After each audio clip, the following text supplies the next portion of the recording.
Bonsoir à toutes et à tous. Donc on va essayer de réfléchir ensemble sur ce thème. C'est marqué dans la Torah, dans Parashat Kedushin, Lo tisna et achicha bilvavecha. Tu ne haïras pas ton prochain dans ton cœur. Un interdit de la Torah. Juste après, c'est marqué Ochiach tochiach et amitecha. Tu réprimanderas ton prochain. Velo tissar à la fret. Tu ne supporteras pas la faute.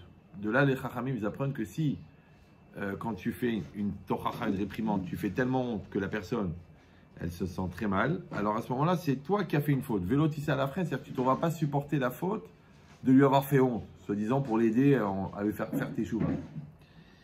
Après, la Torah dit Lotikom vélotitor, tu ne devras pas te venger, tu ne devras pas garder rancune, et bene amecha envers les enfants de ton peuple, ve'afta l'ereacha kamocha, tu aimeras ton prochain comme toi-même, Ani Hashem, je suis l'Éternel. Bon. Maintenant, c'est intéressant que cette mitzvah-là, de tochacha, donc de réprimande, elle est placée entre plusieurs autres mitzvot qui sont tellement importantes et qui en vérité vont donner le cadre de cette mitzvah. Qu'est-ce que la tochacha? La tochacha, c'est la réprimande, d'accord? Maintenant, la réprimande, nous on croit à la réprimande, c'est-à-dire réprimander. Non, en vérité, c'est une forme d'avertissement, c'est une forme de sauvegarde. C'est une forme de mise en situation pour que la personne elle puisse échapper à ses erreurs, à ses problèmes.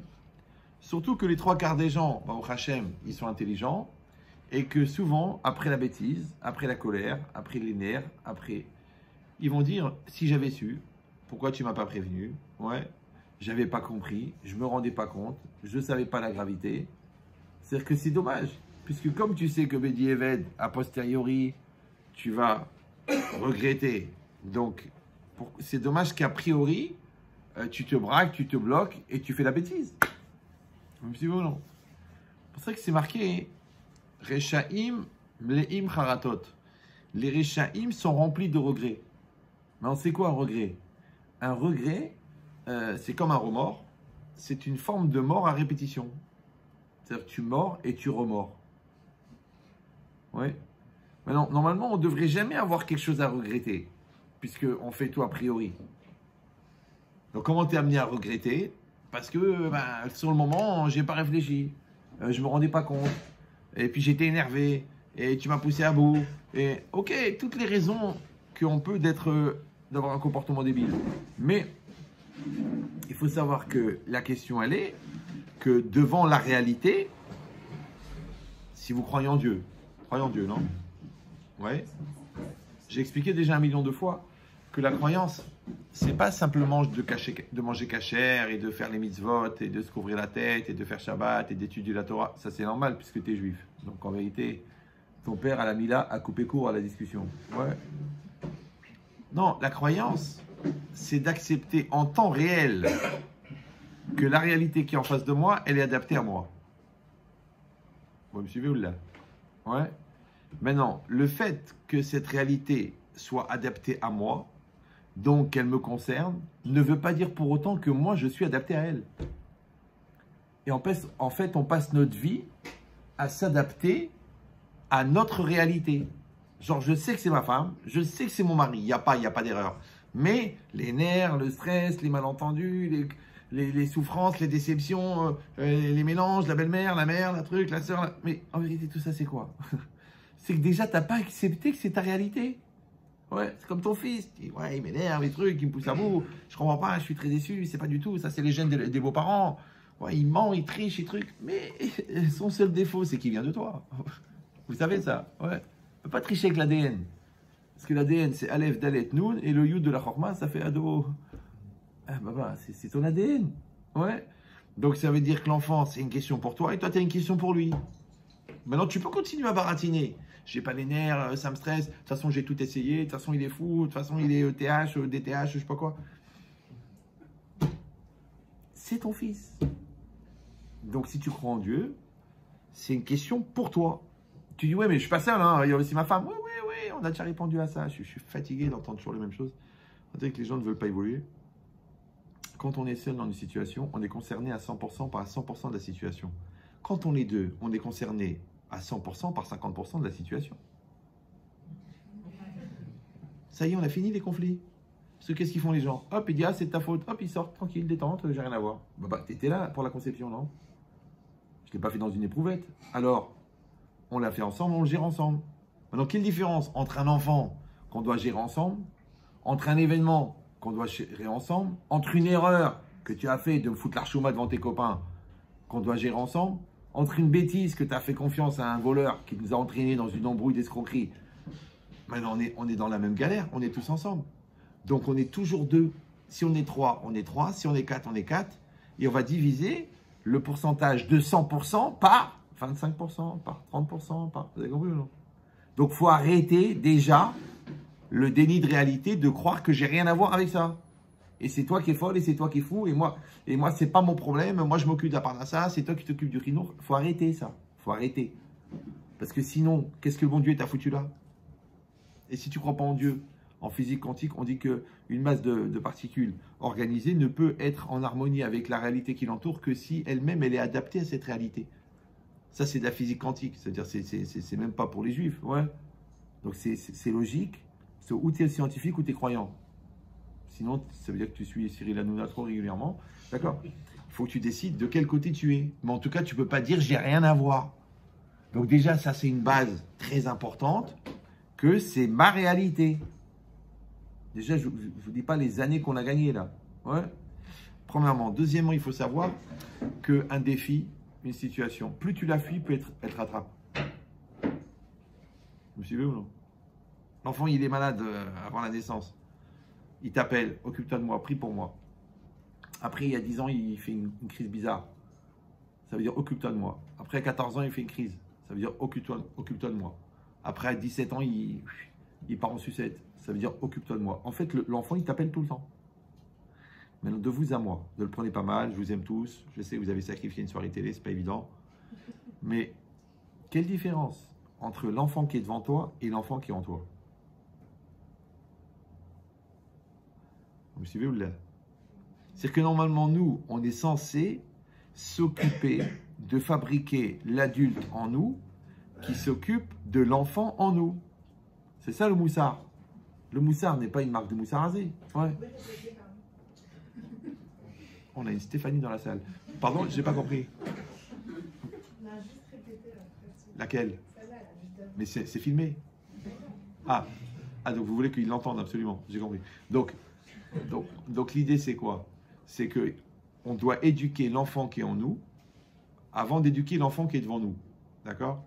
Maintenant, comment on éduque l'enfant qui est en nous? Parce qu'on développe l'adulte qui est en nous, qui s'occupe de l'enfant qui est en nous. C'est ça toute la voda du moussard. C'est Pirkei Avot. Im en ani li mili. Donc il y a ani, il y a moi et il y a li, il y a pour moi. Donc en fait, il y a deux moi. Il y a un moi qui va s'occuper de moi pour que moi, je devienne moi. C'est ani et li. Maintenant, si je n'ai pas fabriqué le moi adulte qui va gérer le moi enfant, si je ne vais pas développer et muscler le moi recul qui s'occupe du moi impulsif, eh ben, je ne peux pas vivre ma vie. Vous me suivez ou non? Parce que là, j'ai le système nerveux. Donc, l'autre, il m'énerve. Eh ben, je m'énerve. L'autre, il ne me regarde pas. Eh ben, j'ai envie de mourir. L'autre, il me plante. Eh ben, j'ai envie de le tuer. Mais après, ça, c'est le moi extérieur. C'est le moi enfant. Ouais. Tu fabriques, tu construis le moi adulte qui va s'occuper de ce moi enfant. Si tu ne l'as pas fabriqué, tu vas passer ta vie à souffrir des situations que Hachem va créer ou que le Satan va t'organiser. Et c'est ce qui se passe. Toute la vie, les gens, ils cassent, ils réparent, ils cassent, je regrette. Si j'avais su, dommage, excuse-moi, je t'aime, t'es la femme de ma vie. Mais non, j'ai rien fait, c'était à peine sexuel. Mais enfin, Maurice, tu fais de la faillonie. Oui, mais ça n'a rien à voir, tu sais, je suis un peu ambivalent. T'es pas ambivalent, t'es bipolaire. Tellement il y a deux personnes en toi. Ouais. Et c'est logique, c'est vrai, c'est comme ça. On a un enfant et un adulte en nous. Et c'est normal, pourquoi? Parce que l'enfant, en vérité, c'est le côté immature et tout ça, mais c'est aussi le côté créatif. Qu'est-ce qui fait que tu peux bouger, que tu peux avoir une autre vision, que tu peux remettre en cause? Parce que tu as un côté enfant. Le côté enfant, c'est le côté élève. L'élève, c'est qui? C'est le talmide. Par contre, celui qui est en face de la réalité, qui est obligé d'assumer, qui est obligé de venir à l'heure, qui est obligé de signer, qui est obligé de créer, de gérer, celui-là, c'est l'adulte. Donc, c'est le chacham. Donc, c'est talmid chacham. Vous me suivez ou non? Maintenant, ce cycle de Talmid, Chacham, ça veut dire élève, professeur, élève, professeur, élève, professeur. Mais toute la vie, c'est comme ça. Toi, tu es élève et professeur de ta femme. Vous êtes élève et professeur de votre mari. Vous me suivez ou non? Le problème, c'est que les qualités pour être élève et pour être professeur ne sont pas du tout les mêmes. Bah oui, parce que pour être élève, il faut être modèle à émettre. Et ça va être dur pour un psychorigide. Surtout une certaine région du Maghreb qui ne connaît pas la remise en cause. Et là, il m'a dit, ces gars-là, c'est comme les avions. Il n'y a pas de marche arrière. La tête dure. Le problème, c'est que les gens qui ont la tête dure, à Odonkolo, par effet miroir, on leur envoie justement des enfants qui ont la tête dure. Des clients qui ont la tête dure. Jusqu'à ce qu'ils font Jvirat Amidot, ils cassent l'Amida et là, ils commencent à exister. C'est ça que les gens ne comprennent pas. Les gens, ils croient, bon, il y a la Gahava et si Dieu veut, il y a la Hanava. Mais non, tu n'as pas compris. La vie, elle commence avec la Hanava. Avant, tu n'es rien. Avant, tu fais semblant. Après, avant, tu es dans une carapace, tu es dans un rôle, tu es dans Aldo. Ouais. C'est seulement quand tu casses ce qui est mauvais en toi que le bon, il a une chance d'apparaître. Parce que la Hanava, c'est pas l'humilité, c'est pas d'être rien, rien de... Non. La Hanava, il dit le Nefesh HaChaim, Zeamakir et Mekomo, c'est que celui qui connaît sa place. Maintenant, le sens simple, ça veut dire genre si t'es grand, t'es grand. Ouais, t'es un Chacham, tu dois connaître ta place. Tu ne veux pas gagner. Non, on te demande la question, tu réponds. Si tu es le patron, tu connais ta place. Donc, tu assumes. Tu dis pas, non, allez-y, faites-le à ma place. Mais non, tu es le patron, Yabrel. Tu signes, alors. On les met les 2 millions, on ne les met pas. C'est toi le patron. Donc, toi, tu es le papa, tu es le papa. Tu dis, non, c'est honteux, je vais laisser mon fils décider. Mais Yabrel, c'est toi le papa, c'est toi le capitaine. Donc, ça, c'est le sens simple de Makir et Mekomo, celui qui connaît sa place. Mais le sens profond, ouais, qui nous intéresse, parce qu'on a arrêté la lourdeur très, très jeune. Mekomo, ça vient de Makom. Makom, ça vient de Mekayem. Mekayem, c'est ce qui rend possible. Maintenant, à l'intérieur de nous-mêmes, on a un lieu, à Makom, qui s'appelle le Mekayem, chez moi.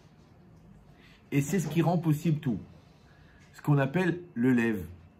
Ouais, ce qu'on appelle le centre décisionnel. La source de l'impulsion première. Le moi profond. C'est cet endroit-là qui va décider. Ça va? Mais si cet endroit n'est pas construit, si cet endroit n'est pas habité par toi, si cet endroit, il est pris en charge par le Yetzer Hara, c'est-à-dire le confort à la non-existence, la lourdeur, le mensonge, l'entêtement, la névrose, la peur, la bêtise, ouais. Donc, le vrai problème, c'est qu'on a dit il y a le moi intérieur et le moi extérieur. Et toi, tu es censé être toi-même, le même que toi. Donc, ton moi extérieur, il doit être la projection de ton moi intérieur. Ça va? Mais si ce moi intérieur, il a été pris en charge par le Yetzer Hara, le Yetzer Hara, c'est pas toi. C'est un ange. Donc, c'est personne. Du coup, tu deviens personne. Maintenant, si c'est personne en toi qui décide à ta place, tu t'étonnes que tu as l'impression d'avoir pas vécu ta vie. Vous avez compris ce que je dis ou... Donc en fait, quand la Torah elle te dit qu'il faut apprendre à maîtriser son Yetzer Hara, vous croyez que c'est de la religion? Mais c'est déjà la base de l'existence. C'est-à-dire que celui qui n'a pas développé son moi et qui n'est pas en maîtrise de son moi, il n'est même pas né. Et quelqu'un qui n'est pas né, il est mort. Regardez le poisson. Il n'est pas né et il est mort. Essayez de paner un poisson vivant, c'est impossible. Donc quand les Chachamim ils sont venus et ils ont dit Rechaim bechayehem nikraim metim, les Rechaim de leur vivant sont appelés morts. Les gens ils croient que c'est de la religion. C'est pas de la religion, c'est une définition. Ça veut dire encore une fois, puisque la vie c'est de passer du potentiel au réel. Donc le potentiel c'est le moi intérieur. Maintenant si ton moi intérieur il est chapeauté, il est géré par ton Yetzer Hara. Donc lui, c'est pas toi. Donc il y a un truc en toi qui n'est pas toi, qui va faire à toi, des choses que toi, tu penses qu'elles ne sont pas bonnes pour toi, mais tu les fais quand même. Pourquoi? Encore une fois, c'est plus fort que moi, je n'étais pas moi-même, ça m'a échappé, c'est toi qui m'énerve, c'est trop difficile, ça me saoule, mon père m'a pas allaité. Toutes les raisons qu'on peut inventer pour légitimer, en fin de compte, notre lourdeur. Maintenant, je rappelle que d'être nul n'est pas une mitzvah, même si tu peux l'expliquer. Comprenez? Les gens disent, oui, j'ai aucune confiance en moi parce que mon père m'a castré. Mais baba, mais après, ça c'était quand tu avais 9 ans. Mais après, il s'est passé quand même 44 ans. Tu as eu le temps de rattraper tout ça. Comprenez ou non? Maintenant, le problème, c'est quoi? C'est que si toi, tu passes ta vie à légitimer tes défauts, c'est normal qu'à la fin, ils deviennent tes qualités. C'est-à-dire tes caractéristiques. Donc, vous avez compris que toute la avoda, le travail, il y a de la place ici, là. Là aussi. Toute la avoda, il faudra qu'on fixe la prochaine fois au lendemain, peut-être. Donc, toute la avoda, le travail d'un homme, ouais, c'est de faire ce travail, d'un homme ou d'une femme, c'est ce travail de construction. C'est pour ça que je suis obligé souvent de revenir sur des basiques comme ça dans les cours, parce que les gens ils disent « Oh, mais vous l'avez déjà dit dans le cours ». Je dis « Mais moi je sais qu'on met des secondes à apprendre, mais on met des années à devenir ». Parce qu'imaginez-vous, ne le prenez pas mal, hein. Je vous aime tous, vous avez fait l'effort de venir. Vous savez que moi, j'assiste à tous mes cours. Je traduis. Ça veut dire que je refais le cours avec vous. Donc imagine, ça fait 35 ans que je réfléchis sur ces notions. Donc le recul, il donne une dimension de compréhension qui n'a rien à voir. C'est le recul. Comme toi, tu commences à travailler dans la vente, tu bafouilles, tu te plantes, tu stresses, tu dis ton prix d'achat, mais t'es vrai tout. Ouais. Maintenant, grâce à Dieu, ça vient, ça fait 10 ans, tac, tu maîtrises, tu gères, tu as déjà calculé la marge, tu fais genre faiblesse, tu lâches un peu, comme ça le mec il en prend 10 000 au lieu d'en prendre 3. Ouais. Ça y est, tu maîtrises. Mais comment c'est venu? Avec l'expérience et avec le recul. Ben, de la même manière, tu dois avoir ce recul sur toi-même. Moi, je suis choqué quand des gens, je leur demande de parler d'eux, de m'expliquer pourquoi ils ont agi comme ça, et que les gars, ils sont complètement, écoutez, franchement, Rav, je ne sais pas ce qui m'a pris, je ne sais pas. Bon, au début, ils accusent l'autre. Dès que tu leur dis qu'il ne faut pas accuser l'autre, ils n'ont plus rien à dire. Du coup, oui, écoutez, effectivement, je dois sûrement avoir une part. Bon, j'ai du mal. Là, je vois pas, franchement, je suis une réincarnation d'Avraham Avinu, donc j'ai du mal à imaginer. Je ne sais pas. Peut-être je l'ai trompée parce qu'elle n'était pas assez sexy. Ou c'est parce que ma mère ne m'a pas donné assez d'amour. Non! Parce que ton moi, il a 6 ans et demi, et ton Yetzerara, il a 44 ans. Donc au moment où ton impulsion équatoriale va se déclencher, qui c'est qui va la retenir? Le bébé là? Celui-là là? T'as compris ou non? C'est ça le problème. C'est que la différence entre le moi physique et le moi mental, il crée tous les problèmes qu'on a dans la vie. D'ailleurs, on le dit en français. Ah, mais t'as vraiment réagi comme un gamin. Ah, mais qu'est-ce que j'étais CON? Mais qu'est-ce qui m'a pris? Mais comment c'est possible? Mais comment j'ai pu faire une chose pareille? Ça, c'est déjà les gens qui acceptent leur part de responsabilité, qui sont assez rares, puisqu'on peut les compter sur les doigts de la main d'un manchot, qui n'a pas beaucoup de doigts. Garder un peut-être pour l'honneur. Ouais. Mais l'idée, c'est ça. C'est que... Restez calme. C'est que, en vérité, il faut faire ce travail.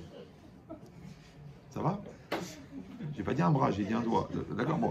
Donc, il faut faire ce travail d'auto-analyse. Ouais, et c'est ça le respect de soi, la connaissance de soi, la maîtrise de soi. Maintenant, les gens, ils font des séminaires chez des goïms. Mais tu vois, on a le Messiat Técharim. On a Rav Dessler. Tu crois qu'on a attendu Freud? Genre, couche avec ta mère pour apprendre à aimer ta soeur? Non, mais attends, ouais. Non, lui, il a tout centré sur la sexualité. Je sais pas, il devait avoir un vrai problème équatorial. Hein, je sais pas, ouais. Mais l'idée, en vérité, c'est pas ça. L'idée, c'est qu'il faut accepter qu'il y a mon moi intérieur et mon moi extérieur. Et si je n'ai pas été à la conquête de mon moi intérieur, encore une fois, par l'auto-analyse, par le respect de moi-même, par la valorisation personnelle, par la maîtrise et par la traçabilité, c'est-à-dire que je dois savoir pourquoi j'ai pensé comme ça, pourquoi j'ai réagi comme ça, qu'est-ce qui s'est passé en moi, qui je suis. Vous me suivez ou non? C'est ça le vrai travail. Maintenant, quand tu fais ça, écoute-moi bien, que tu as construit ton moi intérieur, ce qu'on appelle le lève, et que ce moi intérieur, il est en coordination avec le moi extérieur, qu'on appelle le marassé, parce qu'il y a le marassé et le lève. D'accord? Donc maintenant, quand les deux, ils vont ensemble, donc le moi, le je qui agit et le je qui veut sont coordonnés, tu commences à être dans la linéarité existentielle qui s'appelle « je fais ce que je veux ». Ça va? Mais ce qui est intéressant au niveau constatation zoologique, que justement les excités qui te disent « ah mais moi, j'ai pas besoin de la religion, je fais ce que je veux », c'est justement ceux qui sont maîtrisés à 99% ou à 130% par leur Satan. C'est vrai. Des fois, les gens, je leur dis, moi, tu vas faire ça, tu vas faire ça, tu vas faire ça. Mais Rav, vous êtes un prophète? Je dis non. Non, parce que tu es soumis à ton Yetzirara, je le vois. Et les Rechaim, ils sont prévisibles. Parce qu'un CON, c'est prévisible. Bah oui. Un intelligent, lui, il développe son autonomie, donc son côté personnel. Comme il est personnel, il est unique. Comme il est unique, tu ne peux pas le prévoir. Mais les gens qui suivent leur Satan, c'est des cons consommateurs. C'est ça, c'est Wen. C'est ça que les gens ne comprennent pas. Moi, quand j'avais 14 ans, je priais, j'ai dit après, Hachem, fasse que je ne sois pas un CON et fasse que je ne subisse pas des CON. Pourtant, je n'étais pas religieux, hein. Mais j'avais très très peur d'être CON. C'est pour ça que j'ai fait 8 heures de philosophie par jour avant de rentrer à l'Yeshiva. Parce que j'avais peur. Maintenant, c'est quoi un CON? C'est très simple. C'est très très simple. C'est le contraire de l'intelligent. L'intelligence, c'est quoi en philosophie? La capacité d'adaptation. Maintenant, qui c'est qui s'adapte, Yabrel? Ton corps, c'est ton mental. Donc, si tu as un mental de 8 ans, tu ne peux pas t'adapter à une situation de 20 ans. Voilà. Donc, pour que tu sois adapté à ta réalité, qui, elle, est adaptée à toi, il va falloir faire des efforts d'accélérateur de maturité pour être la personne que tu es censé être. Vous me suivez ou non? Par exemple, un père. C'est un père. Donc, en général, quand il y a un père, il y a un enfant devant. Maintenant, si l'enfant et le père ont le même âge, ça fait un gagne. Maintenant, toi, tu es censé avoir 20 ans de différence. Vous me suivez ou non? Maintenant, tu dis oui, mais on n'est pas préparé au métier d'éducateur. Mais JG, jeune Jbeb, ça fait 20 ans que tu t'éduques, toi. Le gosse qui est en toi, tu le gères. Ouais. Quand tu t'écoutes parler, tu dis mais comment tu parles, mais comment tu dis, mais qu'est-ce que tu fais, mais tu t'affoles pour rien, mais tu paniques, mais tu te fais des films, ta tête elle part à droite, à gauche, allez concentre-toi, allez va au bout de tes choix, allez t'as donné ta parole, fais-le, mais tu es en train de faire quoi là? Tu es en train de te parler à toi-même, donc tu es en train d'éduquer l'enfant qui est en toi. Vous me suivez ou non? Quand tu as éduqué l'enfant qui est en toi, tu es un adulte, et quand tu es un adulte, tu as le même âge que ton moi extérieur. Ton moi extérieur, il est face à une réalité de 30 ans, puisque tu as 30 ans. Si ton moi intérieur, il a 30 ans, ça fait 30 ans, tout se passe très bien. Mais s'il y a 30 ans épreuve, 30 ans physique et 17 ans intérieur, ça crée des problèmes. Comment s'appelle le malaise développé par la différence entre la personne que tu es censé être et la personne que tu es? Le malaise, je répète doucement, ouais, parce que je sais qu'il fait chaud et que... Le malaise développé par la différence entre la personne que tu es censé être et la personne que tu es. Non, le stress. C'est ça le stress. Donc pourquoi tu es nerveux? Pourquoi tu perds pied? Pourquoi tu t'affoles? Pourquoi tu accuses? Pourquoi tu légitimises? Pourquoi tu transfères? Pourquoi tu es un déni? Parce que tu es un bébé. C'est pas grave. Moi tu le sais, tu connais ton âge. D'accord, oui ou non? C'est pour ça que moi, tout ce que je fais, tout mon travail, c'est quoi? Faire des conférences. Pourquoi faire? Je ferais avec des goïs, je prendrais 15 000 € parce que je vais me prendre la tête. Ouais. Non, mon travail à moi, c'est de proposer des accélérations de maturité. Mon travail, c'est pas de vous transmettre 1h30 d'information. C'est de vous faire 10 ans d'accélération de maturité en 1h30. Je viens de vous dire, c'est pas possible. Même mon thérapeute s'est pendu. Non! Non. Parce qu'il faut y aller, là. Il faut y aller. Ouais. Et là où il faut y aller, c'est à l'intérieur. Et l'intérieur, c'est le sechel. Et qu'est-ce qu'il dit le Maharal? Les choses de l'esprit ne sont pas soumises au temps. Donc la prise de conscience, elle prend 1 seconde. La mise en mouvement, elle dure 1 seconde. En 2 secondes, tu peux être quelqu'un d'autre. Ben, c'est vrai. Comment un pauvre type, il devient un héros? 1 seconde. Tu dis non, mais ça prend du temps. Il n'y a pas. Ouais. Comment un mauvais conjoint, il devient un bon conjoint? Prise de conscience, engagement.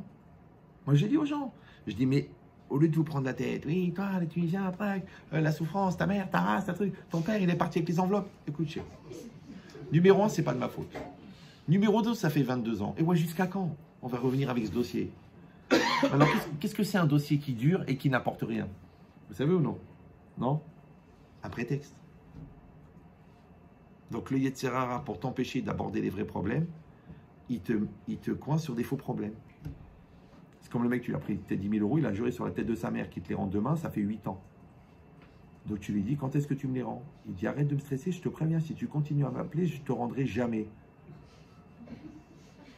Est-ce que tu sens qu'il se fout de ta gueule? Est-ce que tu sens? Est-ce que tu le sens ou tu crois vraiment que le mec, il est en train d'argumenter, j'en peux plus parce que tu me stresses? Mais non, Yabrel, c'est toi qui me stresses de ne pas me rendre. Et en plus, tu m'accuses. Mais la meilleure défense, c'est l'attaque. Maintenant, qui c'est qui t'attaque? Avec qui tu parles? Tu crois que tu parles avec le gars qui t'a prêté? Pas du tout. Tu parles avec son Satan. Tu parles avec sa haine. Tu parles avec l'attachement pratiquement physique qu'il a avec l'argent. Qu'il a du mal à s'en débarrasser. C'est pratiquement une amputation. Bon, c'est une ville du Maroc, vous pouvez pas comprendre. Ouais. Mais c'est ça le problème. Mais encore une fois, pourquoi? Parce que moi, je dois me remettre dans le contexte que je suis en train de parler à quelqu'un qui a 14 ans. Alors que moi, je dis, mais attends, mais comme les gens ils m'appellent, mais Rav, est-ce que vous trouvez ça normal? Est-ce que c'est un comportement normal? Mais Rav, c'est complètement irrationnel. Mais vraiment, je ne sais pas ce qui s'est passé. Mais enfin, mais comment c'est possible? Mais je ne sais pas pourquoi vous énervez. Il faut juste accepter quel âge a la personne. Parce que l'inverse, imagine-toi, le père, il dit à son fils, allez, prends-toi en main, réfléchis, sois autonome, assume-toi, quel genre de femme tu vas épouser, quel niveau spirituel tu vas avoir, quel yeshiva tu vas étudier, quel niveau d'études tu vas atteindre, comment tu vas payer ta mashkanta, comment tu vas t'en sortir plus tard. Et le gosse, il dit, papa, j'ai 8 ans. Alors pourquoi on parle à nos enfants comme s'ils étaient des adultes? Vous savez pourquoi? Parce qu'on essaie de leur faire rattraper le temps que nous, on a perdu.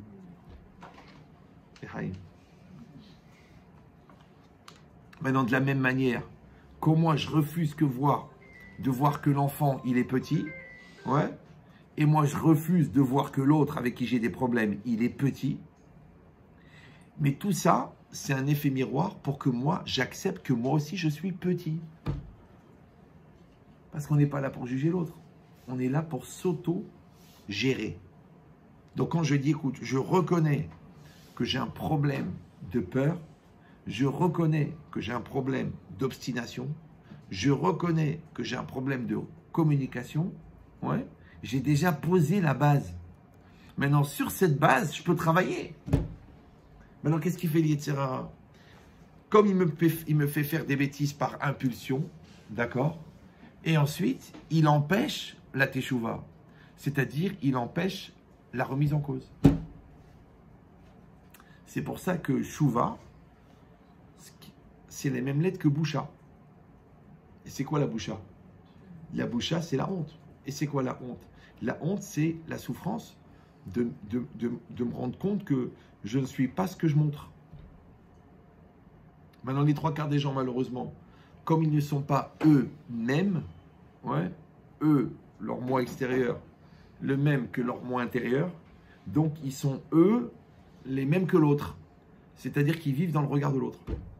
C'est les 3/4. Quand je vois des gens qui me disent, oui, j'ai honte, Rav, c'est vrai que je fais en fonction des autres, je dis, ce n'est pas honte, c'est les 3/4 des gens. Bah oui, parce que c'est tellement dur d'être soi-même et c'est tellement facile de vivre dans le regard de l'autre. Donc maintenant, tu vis dans le regard de l'autre, soit parce que tu veux faire plaisir à l'autre, donc ça te fait exister aux yeux de l'autre, Soit tu vis dans le regard de l'autre parce que tu es en opposition avec l'autre, tu es en contradiction avec l'autre, parce que tu crois que l'obstination c'est une forme de détermination et tu crois que la contradiction c'est une marque de personnalité. Non, tu es juste un Sewen. Donc tu te fabriques une carapace et tu refuses l'autre. Mais à Rodon Kolo, si tu crois en Dieu, pourquoi le bon Dieu t'a envoyé l'autre? Ben, c'est très simple. Il y a la planche et la lime. La lime, elle passe sur la planche. Vous me suivez ou non? Maintenant, imaginez la planche de pain, tranquille, gentille, Nina. Elle voit arriver la lime. C'est pour moi? Ben oui, ça va limer. Oh, ça doit faire mal. Ah bah oui, il y a des petits bouts qui partent. Hein. Oh, purée. D'un autre côté, c'est aplani. Ouais. Bon, est-ce que c'est vraiment important? Peut-être qu'on va rester naturel. Tu peux pas faire un meuble en bois naturel. Il faut l'aplanir. Il faut le tailler, il faut le couper, il faut le poncer, il faut l'assembler, il faut le vernir. Toi, tu veux être un meuble de qualité ou tu veux même être un mec pas commode? Comme Warren Buffett, qui n'est pas commode, c'est connu. Ouais. Ben, l'idée, c'est ça. L'idée, c'est de dire, allez, j'ai compris, je vais travailler mes midotes. D'accord? Maintenant, heureusement ou malheureusement, ouais, le meilleur travail des midotes, c'est avec l'autre. C'est-à-dire que le bon Dieu, il va t'envoyer une série de partenaires qui vont t'aider à travailler tes midotes. Or, le travail des midotes, c'est un travail d'éducation. Et la clé de l'éducation, c'est l'amour. Donc, regarde le vice. On va t'envoyer des gens qui t'aiment pour t'aider à t'éduquer. Donc, tes parents, ils t'aiment. Ils vont t'aider à t'éduquer. D'accord? Ton conjoint, il t'aime. Il va t'aider à t'éduquer. Tes enfants, ils t'aiment. Ils vont t'aider à t'éduquer. Tes élèves, ils t'aiment. Ils vont t'aider à t'éduquer. D'accord? En fait, on va t'envoyer toute ta vie des gens qui t'aiment, ouais, et qui vont t'aider à t'éduquer. Maintenant, si toi, tu es un bon élève, ça veut dire que tu es en posture mentale d'évoluer. Tu vas être heureux de voir la lime, parce que grâce à ça, tu sais que tu vas être plan. On le dit en français, c'est un bon plan. Ouais. Mais si toi, au contraire, tu es encore avec le Yetzer Hara, et que tu ne veux pas accepter la lime, donc toute la vie, ça va être de la souffrance. Et non seulement que tu ne vas pas évoluer, mais en plus, tu vas décevoir. Parce que l'autre, par amour, elle t'a proposé d'évoluer. Et toi, par amour, t'as refusé. Mais les conséquences, tu les auras quand même. Oui. Les enfants, c'est une opportunité. Va travailler tes midotes avec eux. Tu dis non, ils me saoulent, c'est des gamins, ils sont nuls, ils sont débiles. Mais t'as pas compris. Toute la vie, dit le Rav Yehu Hamalevi, chaque situation de la vie est une opportunité de faire du moussard. Même quand tu es au feu rouge et tu t'énerves parce que le mec de devant, il ne décolle pas. Il ne démarre pas. Mais tu sais que c'est une seconde la réaction. Donc quand tu as 4 mecs devant toi, ça fait 4 secondes. Mais 4 secondes, c'est long puisque tu as vu que c'est passé au vert. Ça va? Mais prends un moussard. Si tu trouves qu'il est un peu long à démarrer, imagine, le bon Dieu, ça fait 38 ans qu'il attend que tu fasses tes chouvas. Tu es très long. Il t'a envoyé les raves, il t'a envoyé les parents, il t'a envoyé l'ambiance, il t'a envoyé ta femme, ton mari, tes enfants, les tzadikim, le petit qui s'en est sorti, la leucémie qui a disparu. Et toi, tu es encore là au feu rouge. Ah là, ouais, ça démarre pas, ça décolle pas. Vous avez compris ou non? Donc, tire un moussard du feu rouge, même le feu rouge. Vous avez compris ou non? Kalva Hamor. Quand les gens qui t'aiment, ils te disent, écoute, arrête de stresser les enfants. Parce que tu viens, tu dis, ouais, tous les gosses sont hypocrites. Mais les enfants sont hypocrites parce qu'on les stresse. Facile. Quand tu les stresses, ils n'osent pas te parler. Donc, il le faut dans ton dos. Après, tu dis, ouais, il l'a fait dans mon dos. Mais qui c'est qui l'a stressé? Maintenant, encore une fois, je ne parle pas des enfants. Ce n'est pas un cours sur l'éducation. Ouais. Mais encore une fois, puisque avant d'éduquer l'enfant qui est devant toi, tu éduques l'enfant qui est en toi. Donc, quand toi, tu te crées du stress, automatiquement, tu te crées de l'hypocrisie. Pourquoi tu te fous de ta gueule? Pourquoi tu te mens à toi-même? Pourquoi tu prends des raisons à 2 balles pour légitimer tes bêtises? Parce que tu es stressé. Et pourquoi tu es stressé, Raudon Kolo? Parce que tu es immature. Donc si tu es mature, il n'y a pas de stress. Il y a un problème, il y a une solution, il y a une question, il y a une réponse, il y a une invitation, il y a un gars qui répond présent et ça se passe très bien. Ça s'appelle être cool. C'est ça être cool. Les gens ils disent ouais, je suis cool, t'es cool, moi aussi je suis cool, on est cool. Mais c'est quoi cool? Je donne un système mémotechnique. Je parle pas des gens qui prennent des vitamines pour être cool. Ouais. Parce que c'est leur cerveau qui coule par les oreilles. Et c'est vrai, dans une année, il y a un mois de juin. Il ne peut pas y avoir tous les jours un mois de juin. C'est vrai. Même à Juan-les-Pins, la seule ville où quand tu achètes du pain, on te donne un joint, quand même, ça reste un événement rare. Et bien l'idée, c'est ça. L'idée, c'est que la personne, elle fait ce travail et elle est cool. Alors moi, j'ai dit un mot. C'est un jeu de mots, mais en vérité, c'est un yesod. Vous savez, quand Yaakov, il a rencontré Esav, il a voulu lui donner des cadeaux. Et Esav, il a dit, Yeshli Rav, j'ai beaucoup. Rav, c'est Arbé. Il a dit, j'ai beaucoup. Qu'est-ce qu'il a répondu Yaakov? Yeshli Kol. Ça, c'est un yesod. J'ai de la peine de vous en dire un deuxième qui va vous faire oublier celui-là. Mais bon, voilà. C'est ça la maladie de l'enseignement, c'est qu'on veut apprendre tellement de choses que finalement on ne retient rien. Mais c'est pas grave, c'est pour ça que c'est filmé. Oui, il a dit j'ai tout. Lui, Esav, il a dit j'ai beaucoup. Et Yaakov, il a dit j'ai tout. Alors, quelle différence dans l'attitude mentale entre j'ai beaucoup et j'ai tout? Dans j'ai beaucoup, il me manque. Mais j'ai tout, je suis bien. D'accord? Maintenant, à Kol, c'est quoi? C'est Shalem. Shalem, c'est complet. Complet, c'est Tam. Tam, c'est intègre. Donc, quand j'ai tout, ça veut dire j'ai tout ce qu'il me faut. Donc, le mec, il est marié, pourquoi il va regarder ailleurs? Puisqu'il a tout. Celui qui regarde ailleurs, c'est qu'il se sent chasser, il se sent encore, mais il a beaucoup, mais il n'a pas tout. Donc il essaye de compléter le menu, de varier les ta'amim. Ouais, mais en vérité, c'est ça le problème, c'est qu'il est incomplet. Et incomplet, c'est chasser, et chasser, c'est le deuxième nom du Yetzerara. Et chasser de quoi? Chasser de toi. Et le manque de toi, c'est cette distance entre toi et toi. Parce que ton moi intérieur, il est censé arriver au bout de ton corps. Et le moi extérieur, il est censé aller au bout de la réalité. Et derrière la réalité, il y a Dieu. Donc il y a Dieu, la réalité, le moi extérieur, le moi intérieur. Pas de coupure. Mais si le moi intérieur, il est très loin du moi extérieur, hypocrite, non construit, vide à l'intérieur, personne. Ouais. Le moi extérieur, il est entièrement dans le regard de l'autre. Donc du coup, il n'est pas en accord avec lui-même. La réalité, elle ne l'intéresse pas. Pourquoi? Parce qu'il veut toujours autre chose que ce qu'on lui propose. Donc il n'est pas en accord avec sa réalité. L'insatisfaction continuelle. Et le bon Dieu derrière, il n'y croit pas. Parce qu'il est très sceptique. D'accord? Donc il a dit qui a dit, où c'est marqué, personne n'en est revenu. Donc il n'a pas de Dieu, il n'a pas de réalité, il n'a pas de moi extérieur, il n'a pas de moi intérieur. Voilà. C'est ce qu'on appelle un mort en psychologie. Il ne lui reste plus qu'à trouver une corde puisqu'il a déjà un tabouret. D'accord? Mais vous avez compris que tout ça, ouais, et après vous verrez vous-même toutes les déclinaisons possibles des conséquences que vous vivez tous les jours, ça vient du fait qu'on n'est pas construit à l'intérieur. Maintenant, je te dis, le meilleur apprentissage à la construction, la meilleure opportunité de la lime qui rencontre la planche, c'est l'autre. C'est pour ça qu'Hachem, il est plus makpid sur les mitzvot Ben Adam Lachavero, plus sur Ben Adam Lamakom, plus que Ben Adam Lachavero. Pourquoi?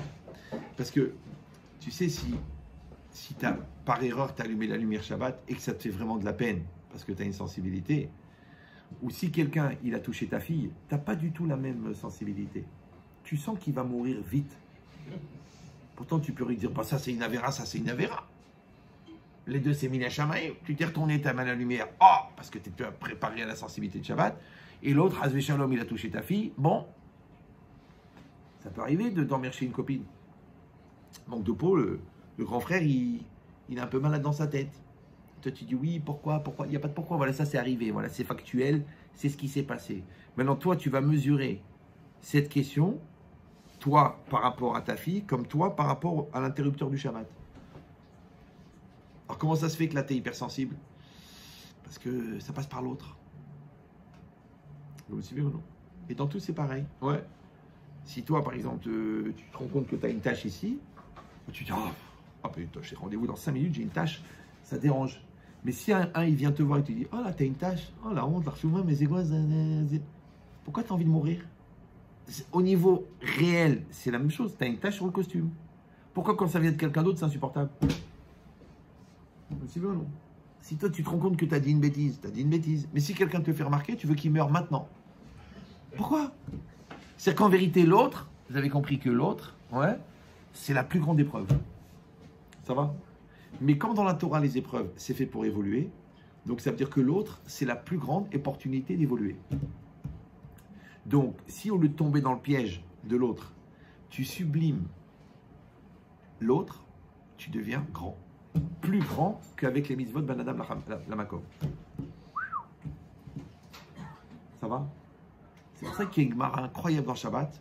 Si vous avez l'occasion de la lire avant de mourir, elle dit, quand c'est marqué Kol Adan et Travero l'Esrout, tout celui qui va juger son ami l'Esrout, c'est-à-dire du bon côté, il va juger les caves de route.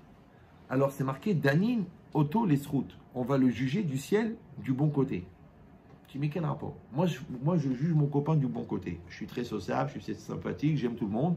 J'ai de l'empathie pour tout le monde. Bon, un mec qui m'a truqué, moi il m'a fait du bien, il m'a fait une crasse, c'est pas grave, je juge du bon côté, kol hakavod. À part ça, je mets pas les tefilines, je mange pas kasher. Ça c'est mon rapport avec le bon Dieu. Ouais. La Gemara dit, si toi tu juges ton copain du lekav route avec lekav route en jugeant du bon côté, alors Hachem va te juger du bon côté. Mais quel rapport? C'est deux comptes séparés. Vous comprenez ou non? C'est comme si le mec il dit, bon, je t'ai volé 1 milliard. C'est vrai, mais combien de fois je t'ai invité en resto? Non, mais tu m'as volé 1 milliard. Ok, mais dis-moi, quand tu me dis bonjour, hein, je te réponds, je te souris, alors? Je t'ai prêté la galerie l'autre jour pour la voiture. Faut savoir dire merci. Non, mais tu m'as planté d'1 milliard. Mon associé, il s'est pendu à cause de toi. Ah, tout de suite, les grands mots. Donc, vous comprenez qu'il y a une espèce de paradoxe, là. Eh ben, c'est exactement pareil. Ouais. Il faudrait qu'on soit capable, comme dans le Sefer Torah, si vous avez regardé, vous avez déjà regardé un Sefer Torah? Ouais. Quand vous baissez comme ça, et vous le regardez à plat, il n'y a pas des lettres plus hautes que les autres. Il n'y a pas des psukim comme ça et des psukim comme ça. Ils sont tous au même niveau. Mais dis-moi, Hachem, il a créé le monde à partir de Sefer Torah. Mais en vérité, la vie, c'est tout au même niveau. C'est nous qui disons, oh là là là là là, Chazé Shalom, et Baruch Hashem. C'est nous. Parce qu'on est des consommateurs. Mais si on avait la émouna de dire c'est tout pareil, comme mon père, Zichron Libracha, on va dédier le cours à Avraham Shimon Ben Sipra. Il me disait, moi je croyais que j'étais philosophe, une grosse erreur. Bon, lui il était tailleur. Bon, et il me disait, tu sais, la vie et la mort c'est la même chose. Et moi je croyais que j'avais compris. Vous suivez ou non? Mais en vérité c'est vrai. Nous on dit la mort, Chazvé Shalom, la vie, Baruch Hashem, c'est une erreur. C'est la même chose. Vous me suivez ou non? Les gens, le bonheur, le malheur, le Alenu, Simsilenu, mais c'est la même chose. C'est une proposition. Oui. On te propose maintenant quelque chose qui te fait plaisir. On te propose quelque chose qui te dérange. Mais c'est tout plat. C'est la même chose. Maintenant, tu as vu dans quel état tu te mets quand il y a un truc qui te dérange? Tu es déstabilisé, tu es énervé, tu es stressé, tu as envie de tuer le monde entier. Mais, et quand on te fait plaisir, tu es tout sympathique, tout bon, tout... Mais c'est pas normal. Vous comprenez ce que je veux dire ou non? Il faut atteindre ce qu'on appelle la stabilité existentielle. Ou en français, la sérénité. Il faut que tu sois serein. Rythme cardiaque, rythme encéphalique, encéphalogramme, tranquille, détendu. Tu me fais plaisir, merci. Tu fais la gueule, merci. Ouais, mais c'est pas évident, hein, on est quand même sensible. Hein. Comme tu veux. Mais c'est toi qui vas souffrir. Parce que c'est une proposition. Vous me suivez ou non? Enfant, il saute en l'air. Tu dis, bah, quand tu seras calmé, on commencera les devoirs. Ou non. Tu t'énerves avec lui, tu cries. Il a gagné. Donc lui, il est manipulé par son Satan, et toi, tu suis son Satan. C'est bien. Il y a un pilote fou dans l'avion. Non, quand lui, il est enfant, toi, tu es adulte. Maintenant, de la même manière, quand toi, à l'intérieur de toi, tu as l'enfant, qui demande la nationalité espagnole, est-ce qu'il se panique? Toi, tu dois garder ton calme. Toi, tu te proposes 20 € ou 280 000 €, tu dois garder ton calme. Un business, c'est un business. Cachère ou pas cachère? C'est pas cachère, 1 €, c'est du gazelle. Si c'est cachère, 2 millions d'euros, la malo, pourquoi pas? On va le faire. C'est comme non? Mais toi, tout de suite, tu commences à te tortiller. Qui c'est qui bouge en toi? Misaz, Bétor, c'est le Satan. Vous comprenez ou non? Les émotions. Les émotions, c'est le Satan alors. Mais mieux encore, parce que Laura Volpe, il explique très bien ça. Il appelle ça le lève, d'accord? Mais au-dessus du lève, il y a le da'at. Donc s'il n'y a pas la raison qui gère les émotions, s'il n'y a pas la raison, ça veut dire que le Satan, il prend la place, puis il n'y a pas la raison.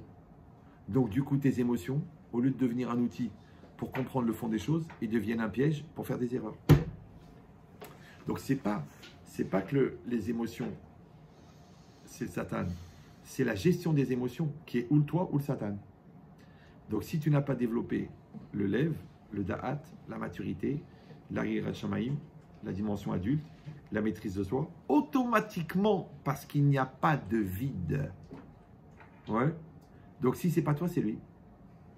Maintenant moi, je l'appelle le Satan. Eux, ils vont l'appeler la névrose, la peur, le confort à la non-existence, la zone de confort, la peur, l'entêtement, la lourdeur, les efforts énormes pour ne pas comprendre, l'argumentation négative, la pensée négative. Il y a plein de mots. Moi, je parle avec des psychologues non juifs. On se comprend très bien. Mais les feuilles, non. Dès que tu dis etc., ils s'énervent. Pourquoi tu t'énerves? C'est quoi? C'est le mot qui dérange. Mais le Satan, pourquoi il s'appelle Satan? Parce que c'est celui auquel tout le monde s'attend.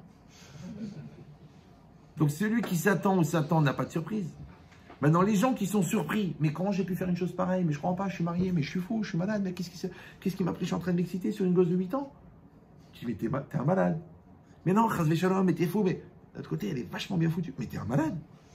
Donc là, le gars que t'es en train d'observer chez toi, c'est qui? C'est toi. Moi, je suis gentil, je te dis que c'est le Satan. Toi, tu me dis que c'est toi. Je dis, je sais pas lequel qu'il faut soigner. C'est compris ou non? C'est qu'en vérité, la Torah, elle est gentille. Parce qu'elle propose la thérapie profonde. Mais qu'est-ce qu'il dit de l'égoï? L'égoï dit, Baba, t'es schizophrène, qu'est-ce que je te fasse? T'es bipolaire. T'es obsédé sexuel. T'es né homo. Ça servira à rien de changer de lessive. Alors que nous, on dit non, ça c'est une tendance. Mais le patron de la tendance, c'est moi.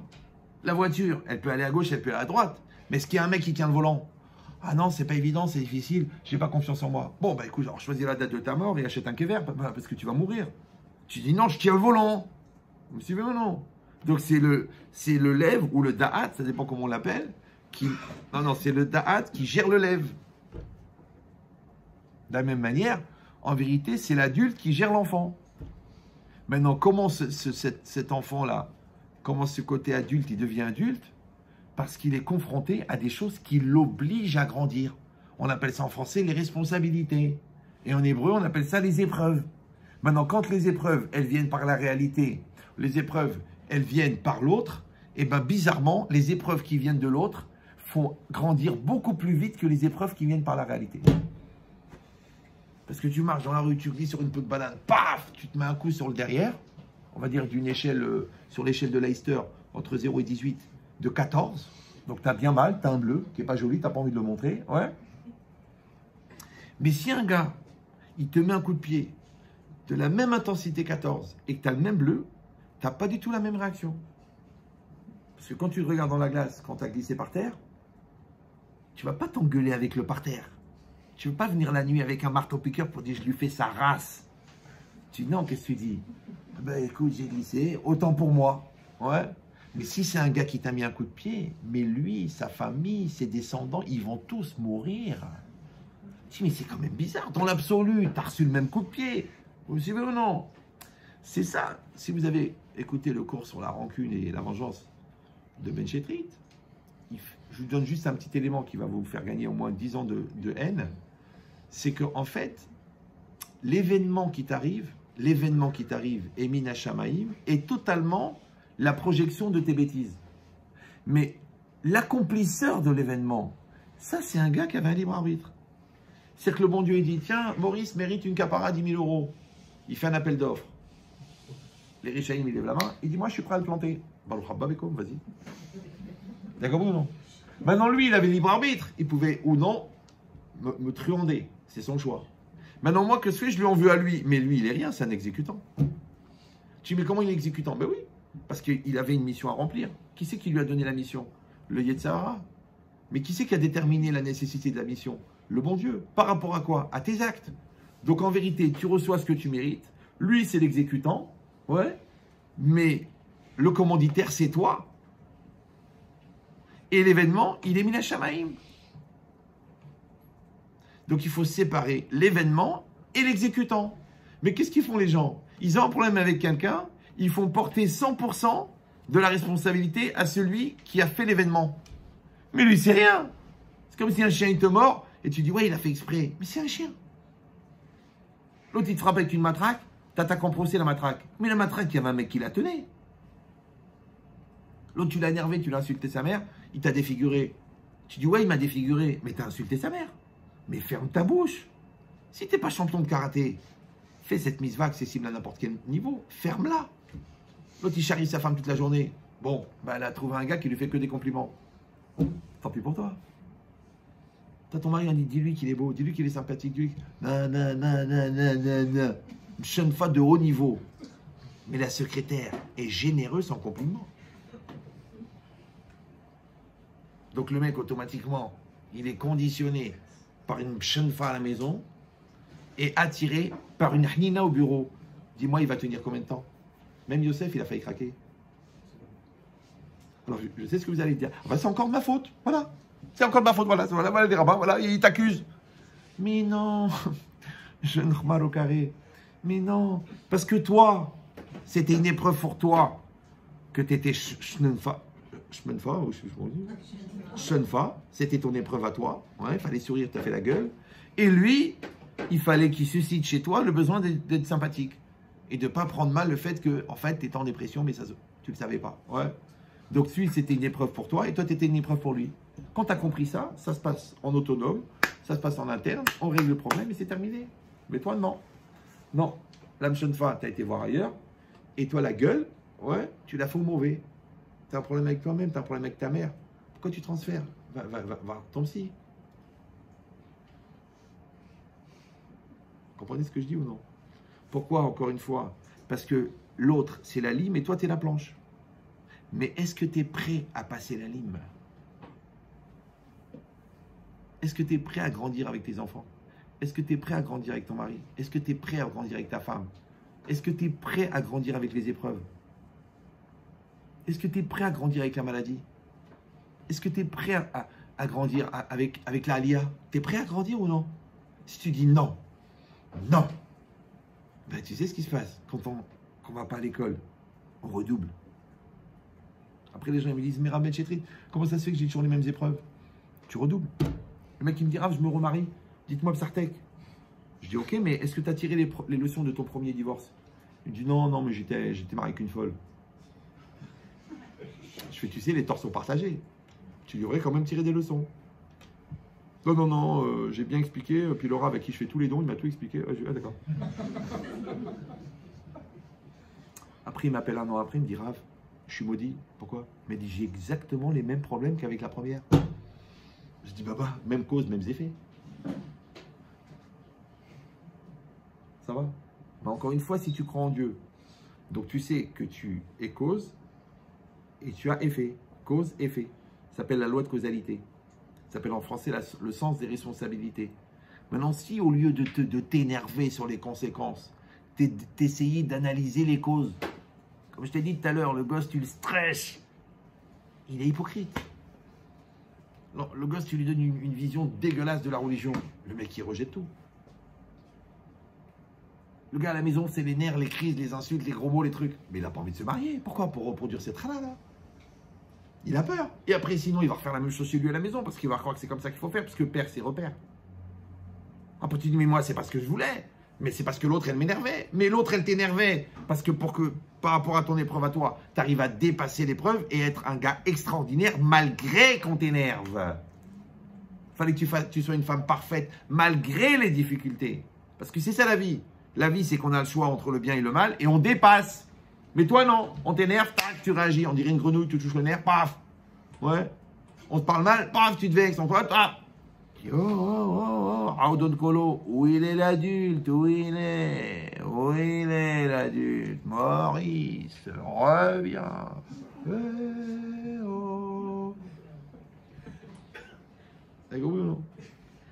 Surtout, encore une fois, que je répète, comme j'ai dit au début du cours, c'est que les mecs, après, ils t'expliquent. Ils me disent, ah, j'ai été bête, j'ai pas réfléchi, mais je sais pas ce qui m'a pris, mais maintenant je me rends compte. J'ai lu le bouquin, j'ai travaillé sur le cours, j'ai rencontré un gars, il m'a expliqué, il m'a dit, mais enfin, t'avais une femme extraordinaire, mais qu'est-ce qui t'a pris? Pourquoi on est intelligent a posteriori? Parce que le postérieur n'est pas un endroit qui réfléchit.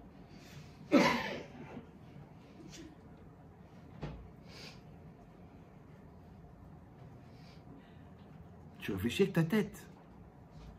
Donc la chorma, c'est quoi? Écoutez-moi bien. La chorma, c'est d'être bon. Ouais. Mais bon avant, c'est de la théorie. Bon après, c'est des remords. Il faut être bon au bon moment. Donc tu sais combien il faut s'entraîner à être bon pour être bon au bon moment?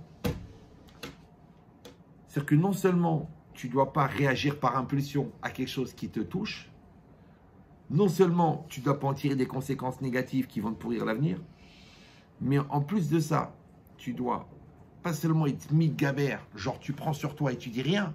Non, tu dois inverser, c'est du aïkido. Tu prends l'énergie de l'autre et tu l'envoies dans le mur. Et tu n'as fait aucun effort. Tu l'as accompagné. Ouais. Donc il faut que tu prennes ton satan et tu l'envoies dans le mur. C'est-à-dire que avec un événement négatif, tu as fait une énergie positive. Je donne toujours cet exemple, il est facile à comprendre. Je dis, bon, tu as un conflit avec quelqu'un. D'accord. Alors je dis, il faut être capable de s'excuser quand tu as raison. Le gars, il dit, excusez-moi, je pense qu'il y a une petite erreur au niveau de la formulation. Oh, il a des vrais problèmes de GPT, celui-là. Ouais. Donc, vous avez compris ou non? C'est pas grave. Donc, il faut être capable de s'excuser quand tu as raison. Il me dit, non, Rav. Ce que vous voulez dire, c'est qu'il faut s'excuser quand on a tort. Vous suivez ou non? Quand j'ai tort, je m'excuse. Quand j'ai raison, je ne m'excuse pas. Ah non, là, je ne vais pas m'excuser quand j'ai raison. D'accord? Ok. J'ai dit, écoute-moi bien. De s'excuser quand on a tort, c'est normal. Sinon, il faut prendre des cachets. Il y a des gens, même qu'ils ont tort, ils ne s'excusent pas. Non. Je suis prêt à écouter tes excuses. Mais les miennes, tu ne les entendras jamais. Jamais. Il n'y a pas d'erreur chez moi. Je suis la perfection. Je suis Dieu réincarné. Au fond, c'est ça qu'il est en train de dire le mec. Tu dis, mais enfin, excuse-toi, t'as tort. Non. Reconnais ton tort. Non, non, non et non. Mon père n'a jamais reconnu ses torts. Ok, mais ta mère s'est pendue. C'est vrai. D'accord? Donc, c'est quoi l'idée? C'est que... Alors, encore une fois, moi, c'est ce que j'enseigne. C'est ce que j'appelle la normalité. Alors, des fois, j'ai des psys qui me disent, mais Rav, arrêtez de dire c'est normal. Ce que vous demandez, c'est pas normal. C'est surnormal. Moi, je pense pas. Moi, je pense que pour un feuille, c'est normal d'être normal. Après, il y a des gens qui trouvent ça extraordinaire d'être normal. Tu te rends compte, il est normal? Ben, c'est normal d'être normal. Oui, non? Bon, on verra les cas personnels après si vous voulez. D'accord? Mais, donc j'ai dit, de s'excuser quand on a tort, c'est normal. Tu n'y arrives pas, entraîne-toi, écrase-toi, mange de la caca, trouve un système, ouais. Mais il y a une marala supérieure. C'est pas seulement que tu t'excuses quand tu as raison, tu t'excuses quand tu as tort, c'est que tu t'excuses. Qu'est-ce que je disais là? Ouais. Non, tu t'excuses quand tu as tort. Non, tu t'excuses quand tu as raison. Ouais, tu t'excuses quand tu as raison. Donc ça va recommencer, vous allez dire, mais attendez, je vous dis que j'ai raison. Pourquoi je vais m'excuser? C'est à l'autre de s'excuser, puisque c'est l'autre qui a tort, et moi j'ai raison. Écoutez bien ce que je vous dis. Quand tu es capable de t'excuser quand tu as raison, ça veut dire que le shalom, il est plus important que le émet. La paix est plus importante que la vérité. Parce que qu'est-ce qu'on en a à treuve de la vérité? Tu Que oui, mais la vérité, c'est la vérité. Genre, maintenant, tu es devenu philosophe dans l'absolu, d'avoir tout le temps la capacité à percevoir le vrai. Mais tu te fous de ta gueule 99% de la journée. Maintenant, d'un seul coup, tu es devenu monsieur le philosophe. Tu es devenu Moshe Rabbeinu. Tu as compris ou non? Non, tu es Raham. Comme tu sais que la recherche de la vérité à ce niveau-là, elle crée du conflit, elle amène à des situations extrêmes qui vont faire exploser la machine, tout de suite, tout de suite, tout de suite. Qu'est-ce qu'il fait l'urgentiste après l'accident? Il évite l'hémorragie. Qu'est-ce qu'il fait le pompier quand il y a la maison en feu? Il essaie de sauver les rideaux, le canapé? Non, il coupe le gaz, parce que si la maison, elle va péter, à quoi ça te sert de sauver les rideaux? Maintenant, le problème, c'est que pour ne pas être entraîné dans la dynamique polémique, susceptibilité, tête dure, Raudon Colo, cousin de Marco Polo, il faut le recul. Parce que tu le vois arriver de loin. Là, là, là, là, là. Toi, t'es tranquille, t'es là. Tu le vois arriver. Ouais.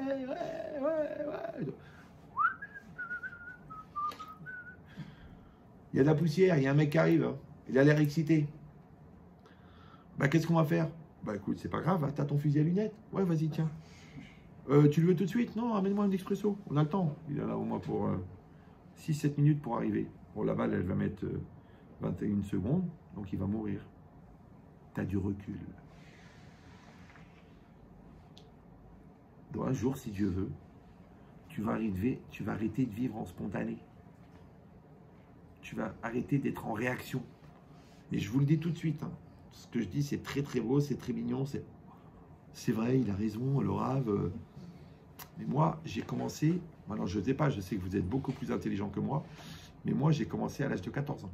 À 14 ans, j'ai dit à Dieu, je ne veux plus être en réaction, je veux être en décision.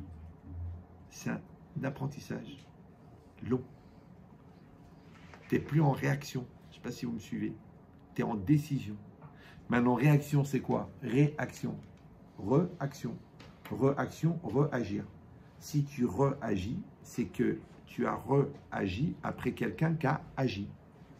Maintenant, comme toi, tu n'as fait que réagir, donc ça veut dire qu'il y a quelqu'un d'autre qui a agi et qui est le maître de ta réaction.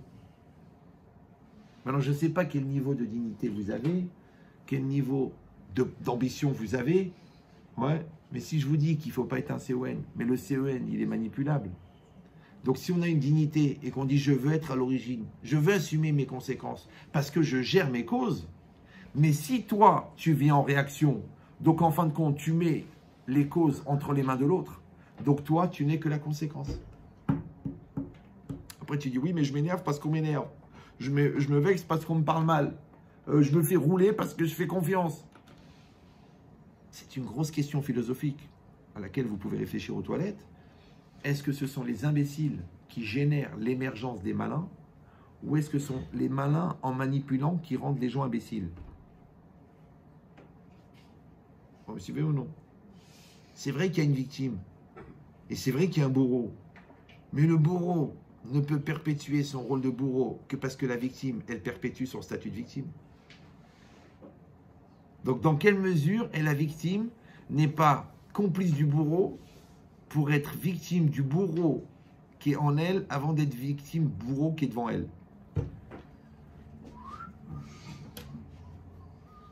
Je vous dis, j'ai soigné des psychiatres.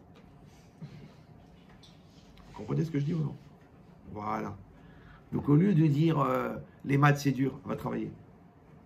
Au lieu de dire le magasin il est mal placé, prends ton téléphone. Accoste les mecs dans la rue. Gagne à l'achat.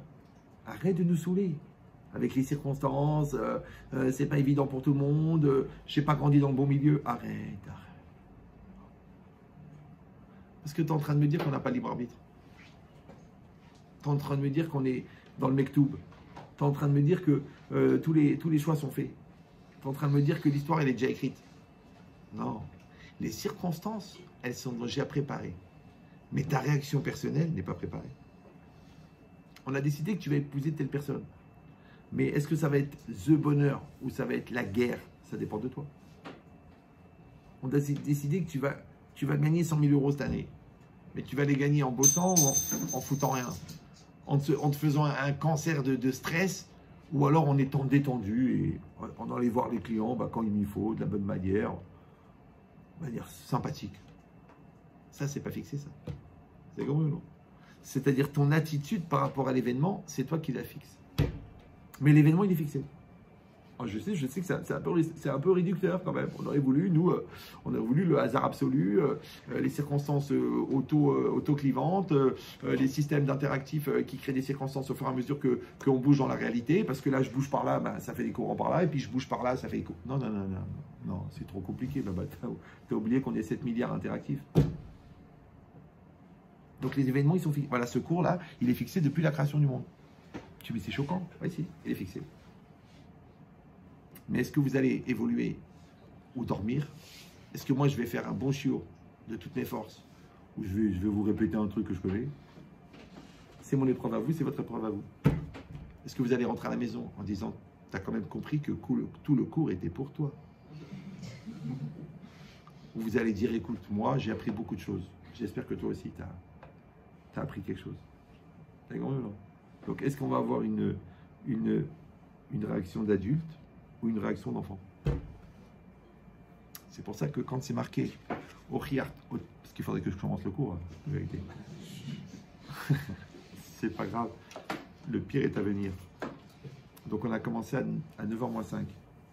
Donc ça fait 1h05. Normalement, vous avez encore un petit crédit de 20 minutes, non? Oui, non? Levez la main ceux qui prient pour que je m'étouffe. D'accord. Alors, c'est marqué Ochiach, Tochiach et Amitecha. Tu réprimanderas ton prochain. Juste avant, c'est marqué Lotisna et Achicha. Tu ne haïras pas ton prochain. Il dit le Rav Shimshon Raphaël Hirsch, quand ça te prend comme ça, une impulsion de réprimander quelqu'un, essaye d'abord d'analyser si la source de ton impulsion, c'est pas de la haine. Ben oui, parce que les hommes de Cro-Magnon, ils se tapaient avec des massues. Mais les gens évolués et religieux, ils se tapent avec des reproches.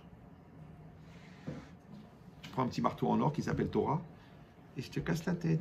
T'es pas snio, t'es pas truc, t'es pas Shamer Shabbat, t'es pas sérieux. Ouais. Voilà, je dis de toute façon, t'es un psychopathe, j'ai lu dans psychologie, en fait, t'es un pervers narcissique.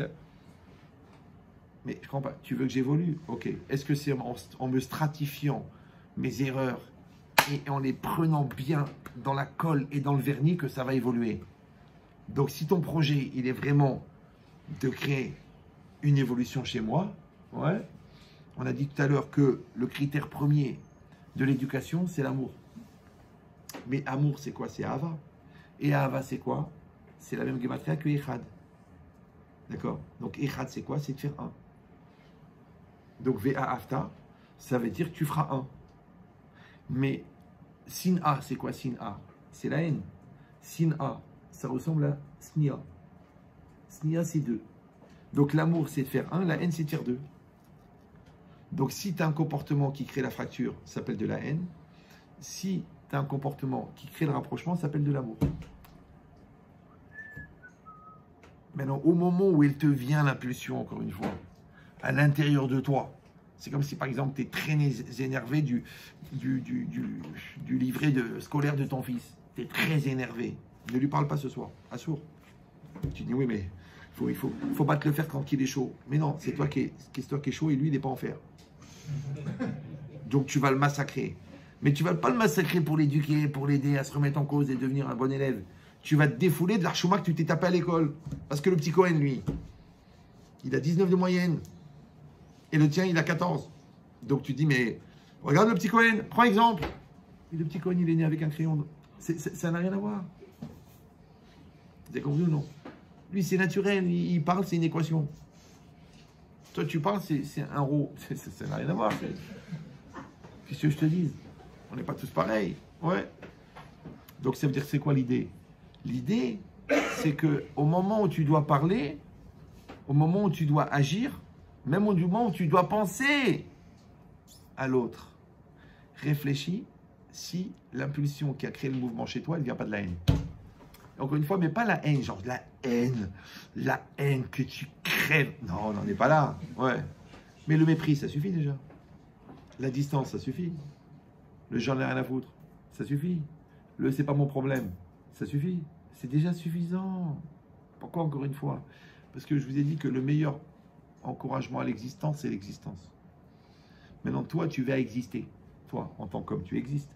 Exister, c'est être à l'extérieur. Extérieur, ister, être. Maintenant, quand toi, tu vas exister, ouais, pour l'autre, l'autre, il voudra exister pour toi. C'est pour ça que moi, je vous ai dit que moi, je fais le même travail que vous. Là, je suis en train de me remettre en cause, de m'analyser, de réfléchir comment j'agis avec mes enfants, avec ma femme. Je fais ce travail pour moi. Donc moi, je vais exister pour moi devant vous. Vous aussi, vous pouvez exister pour vous devant moi. Ou non. Vous êtes là dans l'aspect culturel, qui est quand même intéressant. C'est une forme d'aventure intellectuelle, un parcours, un sujet qui a été bien développé, bien porté, bien géré. Bon, c'était pas très marrant ce soir, mais dans l'absolu, c'était quand même une soirée intéressante. Et puis, on a vécu quelque chose. J'essaye de la jouer le plus pathos possible. Mais on n'est pas là pour ça. On n'est pas là. On est là pour être vivant. Vivant, c'est en évolution perpétuelle. Parce qu'il n'y a que les morts qui évoluent plus. Vous avez déjà été dans un cimetière? C'est marqué, ici repose, ici repose, ici repose. C'est ici qu'il se repose. Donc avant le repos, il y a le mouvement. Donc déjà, si de ton vivant, tu es en repos, toi, tu dis, cerveau en arrêt, remise en cause, il y a hasra, initiative, mais ini, c'est depuis longtemps, c'est mort. Ouais. Donc tu dis, mais c'est dommage. Je vous le dis, ne le prenez pas mal. J'ai dit ce matin à Natania, j'avais un peu peur de le dire parce qu'il y avait quand même des gens assez âgés. On va tous mourir. On va tous mourir. Vous savez ça. Je sais, Chazé Shalom, Sibsirinu, peu. Mais faites-moi plaisir. Essayez de ne pas mourir de votre vivant. Les gens ils croient que c'est un jeu de mots. Moi, quand je vais voir un gars, je lui dis, écoute, ta femme, je l'ai eu au téléphone. Tu rentres à la maison, tu es sympathique, tu parles en adulte, tu peux sauver ton divorce. Le mec, il me dit, non, c'est mort. Je dis, ta fille, elle est là. Elle est revenue, voilà. Elle est là, d'accord? Elle est partie 6 mois, tu ne sais pas où elle était, tu ne sais pas ce qu'elle a fait. Tu as reçu des mots bizarres de Thaïlande, tu es angoissé, tu l'as vu sur des photos, tu as envie de la tuer, tu as envie de la pourrir. Mais non, elle est là, là. Elle est revenue. Elle a besoin d'argent, elle est là. Va dans sa chambre, va lui parler. Non, c'est pas à moi de faire le premier pas. Alors écoutez-moi bien les gens, écoutez-moi bien. Les enfants, ils peuvent faire pire. Toi, je sais, tu espères qu'ils feront mieux, mais ils peuvent faire pire. Donc si le gars, il est bord du ravin et qu'il est revenu, il n'est pas revenu parce qu'il a besoin d'argent, il est venu parce qu'il veut que tu agisses en parent. Et toi, qu'est-ce que tu fais? Tu fais la tête dure. C'est pas notre génération à nous. Nos pères, ils nous mettaient une baffe, c'était bon. Aujourd'hui, un gosse, tu lui mets une baffe, il part de l'autre côté de la planète. C'est pas la même génération. Ils disent les rabbinim aujourd'hui, il n'y a que de l'amour, c'est pas la peine. Genre, je vais l'éduquer, je vais le rééduquer, je vais le casser, je vais le castrer, il va se réveiller, il va se prendre en main, il va devenir un adulte. Non, il va se filmer, il va trouver. C'est ça qui va les faire. Parce que tu n'as pas été son héros, du coup, il va trouver une héroïne. C'est normal. Parce que la base du Yetzirah, c'est le laisser aller. Et notre société, elle est entièrement basée sur le laisser aller. Donc les gens qui se prennent en main... Par contre, quand quelqu'un tu l'aimes, donc en fait, tu as existé pour lui, et c'est dur parce que tu as envie de le déchirer et tu te maîtrises, lui aussi, il aurait envie de te déchirer, c'est-à-dire de transmettre son problème. Mais il a compris que c'est son Yetzirah, donc maintenant il va déchirer son Yetzirah. Et quand lui déchire son Yetzirah, lui commence à exister. Voilà. Ça va? Donc, à chaque fois que tu vas parler, réfléchis quelle est ton intention. À chaque fois que tu vas agir, réfléchis c'est quoi ton intention. Maintenant, ton intention, elle est entre l'autisne et tachicha, tu ne haïras pas. Ouais. Et à la fin de la paracha, ve'a afta le reacha kamocha. Donc décide, ou c'est de la ahava ou c'est de la sina. Écoute-moi bien, si c'est pas clair dans ta tête, si c'est pas défini, si tu dis j'en sais rien mais je suis énervé, ferme ta bouche. Ferme-la. Tu dis écoutez, je dois réagir, je suis le père, je suis la mère. Ferme-la, tu vas faire des dégâts que tu ne pourras même pas réparer. Parce que rappelez-vous que pour construire, ça prend des années, mais pour détruire, ça prend des secondes. Tu sais, tu vas à Venise, à Murano. Ouais. Il y a un lustre. Il est beau. 5 ans de travail. Tout en cristal, de Murano. Et toi, comme un petit malin, comme on est la veille de Purim, tu dis à ton copain Purim, Purim, Purim, Purim, et tu détaches le lustre. Il tombe par terre. Le mec, il vient dire Purim Saméach, avalé 150 000 euros, monsieur. Tu dis non, Purim Saméach, Purim Saméach. Écoute, premièrement, on est à Venise. Deuxièmement, tous les mecs là, ils viennent de Calabre, de Sicile. Et avant ça, ils étaient tous dans la boulangerie. La mafia. Donc, qu'est-ce que tu crois qu'on met dans le verre pour faire de la couleur? Si c'est pas ton sang, Yabrel. Vous avez compris ou non? Donc, ça veut dire, combien de temps pour fabriquer ce lustre? 3 ans. Combien de temps pour le casser? 1 seconde. Combien de temps pour construire un couple? 10 ans. Combien de temps pour le détruire? 1 semaine. 1 semaine, pas plus. Mal dans ta peau, mal dans ton couple, la secrétaire, la bêtise et le texto que ta femme trouve. C'est fini. C'est parti. Allez, explosion atomique. Hiroshima. Je regrette. Mais bien sûr, tu diras ça à l'avocat. Mais enfin chérie, on est en train d'acheter. T'as plus rien, tu vas partir tout nu. La femme blessée est dangereuse. Très dangereuse. Et c'est quoi l'idée? C'est que tu n'as pas réfléchi au moment où tu as agi que tu étais dans la Sina. C'est une synagogue ici. Donc, Ochiar Tochiar, ouais, c'est la réprimande. Mais la réprimande, elle ne doit pas être légitimée ou motivée par de la haine. Deuxièmement, Ochiar, il dit le Rav Shimshon Raphaël Hirsch, Ochacha, Tochacha, c'est Milachon Ochacha. C'est quoi la Ochacha? C'est la clarification. Nous, on croit qu'il faut réprimander, qu'il faut casser, qu'il faut s'énerver, qu'il faut crier. Mais non, il faut expliquer. Il faut savoir que les 3/4 des Réchaïm aujourd'hui, c'est des ignorants. Ils ne savent pas. Comprenez ou non? Là, tu crois que le mec, il a fait 15 ans d'Eshiva, il est devenu apikoros, il a épousé la folle, et maintenant il vient pour foutre la merde dans ta vie? Non, c'est un ignorant, le mec il connaît rien, il a grandi à Quimper. Bon, il y avait une allusion, genre il y a Quimper dans le ciel. Après il est arrivé à Paris, on dit tu sais aujourd'hui c'est samedi, bon, et puis il est venu avec son talit à la synagogue. Enfin, Racha, Bouchrat, tu sais pas que c'est Shabbat aujourd'hui, les Shamerou Béné Israël est à Shabbat. Mais non, il sait pas, il comprend rien, déjà il est venu à la synagogue déjà. Ouais. Mais toi, tu l'as détruit. Tu l'as fracassé. Pourquoi? Parce que Ochiar, Ochacha. Ochacha, clarté. Maintenant, la clarté, ouais, c'est l'anti-haine. Parce que la haine, c'est quoi? On a dit que c'est 2. 2, c'est la distance. Maintenant, c'est quoi la haine? La haine, c'est le scénario justificatif de la non-coexistence. En résumé, quand j'arrive pas à coexister avec quelqu'un, il faut bien que je légitimise. Donc pour ça, je fabrique un scénario. C'est quoi le scénario qui légitimise la non-coexistence? C'est la haine. Donc tu as vu, ils ne sont pas venus à la bar mitzvah. Ok, mais il a perdu son père. Ça n'a rien à voir. Tu as vu la gueule qu'il fait? Ben, il a une paralysie faciale. Eh ben, il a qu'à se forcer à sourire. Vous comprenez ou non? Bon, ben, il ne m'a pas rendu les 200 euros. Ok, mais tu sais quoi? Ça fait 1 semaine, ils n'ont rien à manger. Eh ben, je m'en fiche, qu'ils se démerdent. Vous avez compris ou non? C'est-à-dire que lui, c'était une épreuve pour toi, et toi, tu es une épreuve pour lui. Maintenant, lui, il a la honte de ne pas pouvoir te rendre les 200 euros. Et d'autre côté, Béhémet, ils n'ont rien à manger. Ils n'ont rien à manger. Donc toi, c'est par principe, mais lui, il a acheté de quoi manger à ses enfants. Alors pourquoi tu n'arrives pas à avoir le lait Capsroute? Parce que tu es en distance avec lui.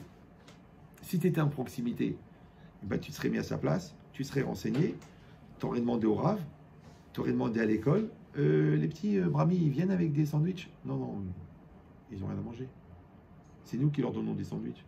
Mais un mec qui n'a pas de quoi donner un sandwich à ses enfants, tu crois qu'il va te rendre 200 euros?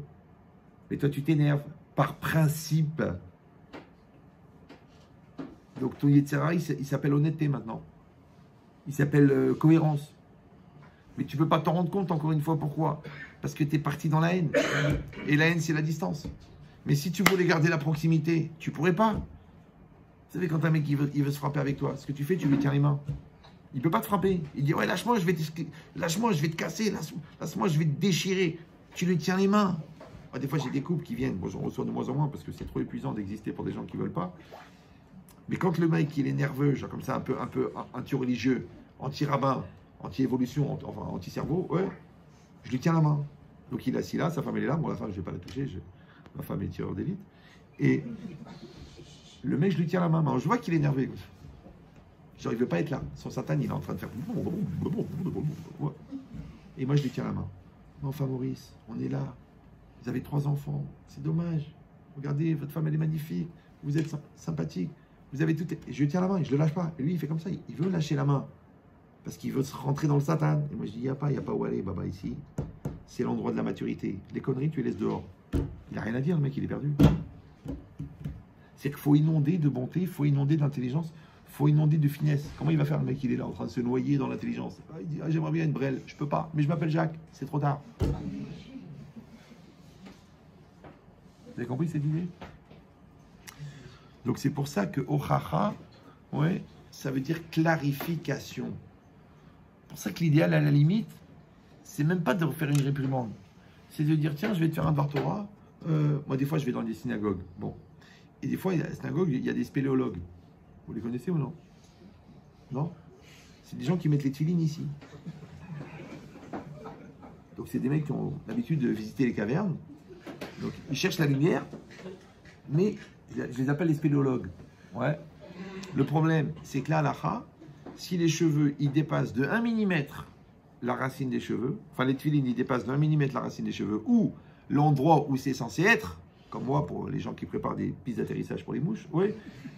Donc, mais on sait où est-ce qu'elle était la limite des cheveux. C'est là-bas qu'on doit mettre les tefilines. Maintenant, les tefilines, tu les mets un peu trop haut, tu as fait la mitzvah, tu les mets un peu trop bas, tu as raté la mitzvah. Imagine, ça fait 4 générations depuis Oujda qui mettent les tefilines ici. Donc, ils ont vu leur père comme ça, ils ont vu leur grand-père comme ça, ils ont vu leur arrière-grand-père comme ça. Ah non, lui, c'est Nicolas, c'est pas possible, d'accord. Mais, donc, qu'est-ce que tu fais? Tu vas voir le mec, tu dis, écoutez, je voulais vous dire que vous avez raté la mitzvah depuis 3 générations. Ah, il va t'aimer, lui.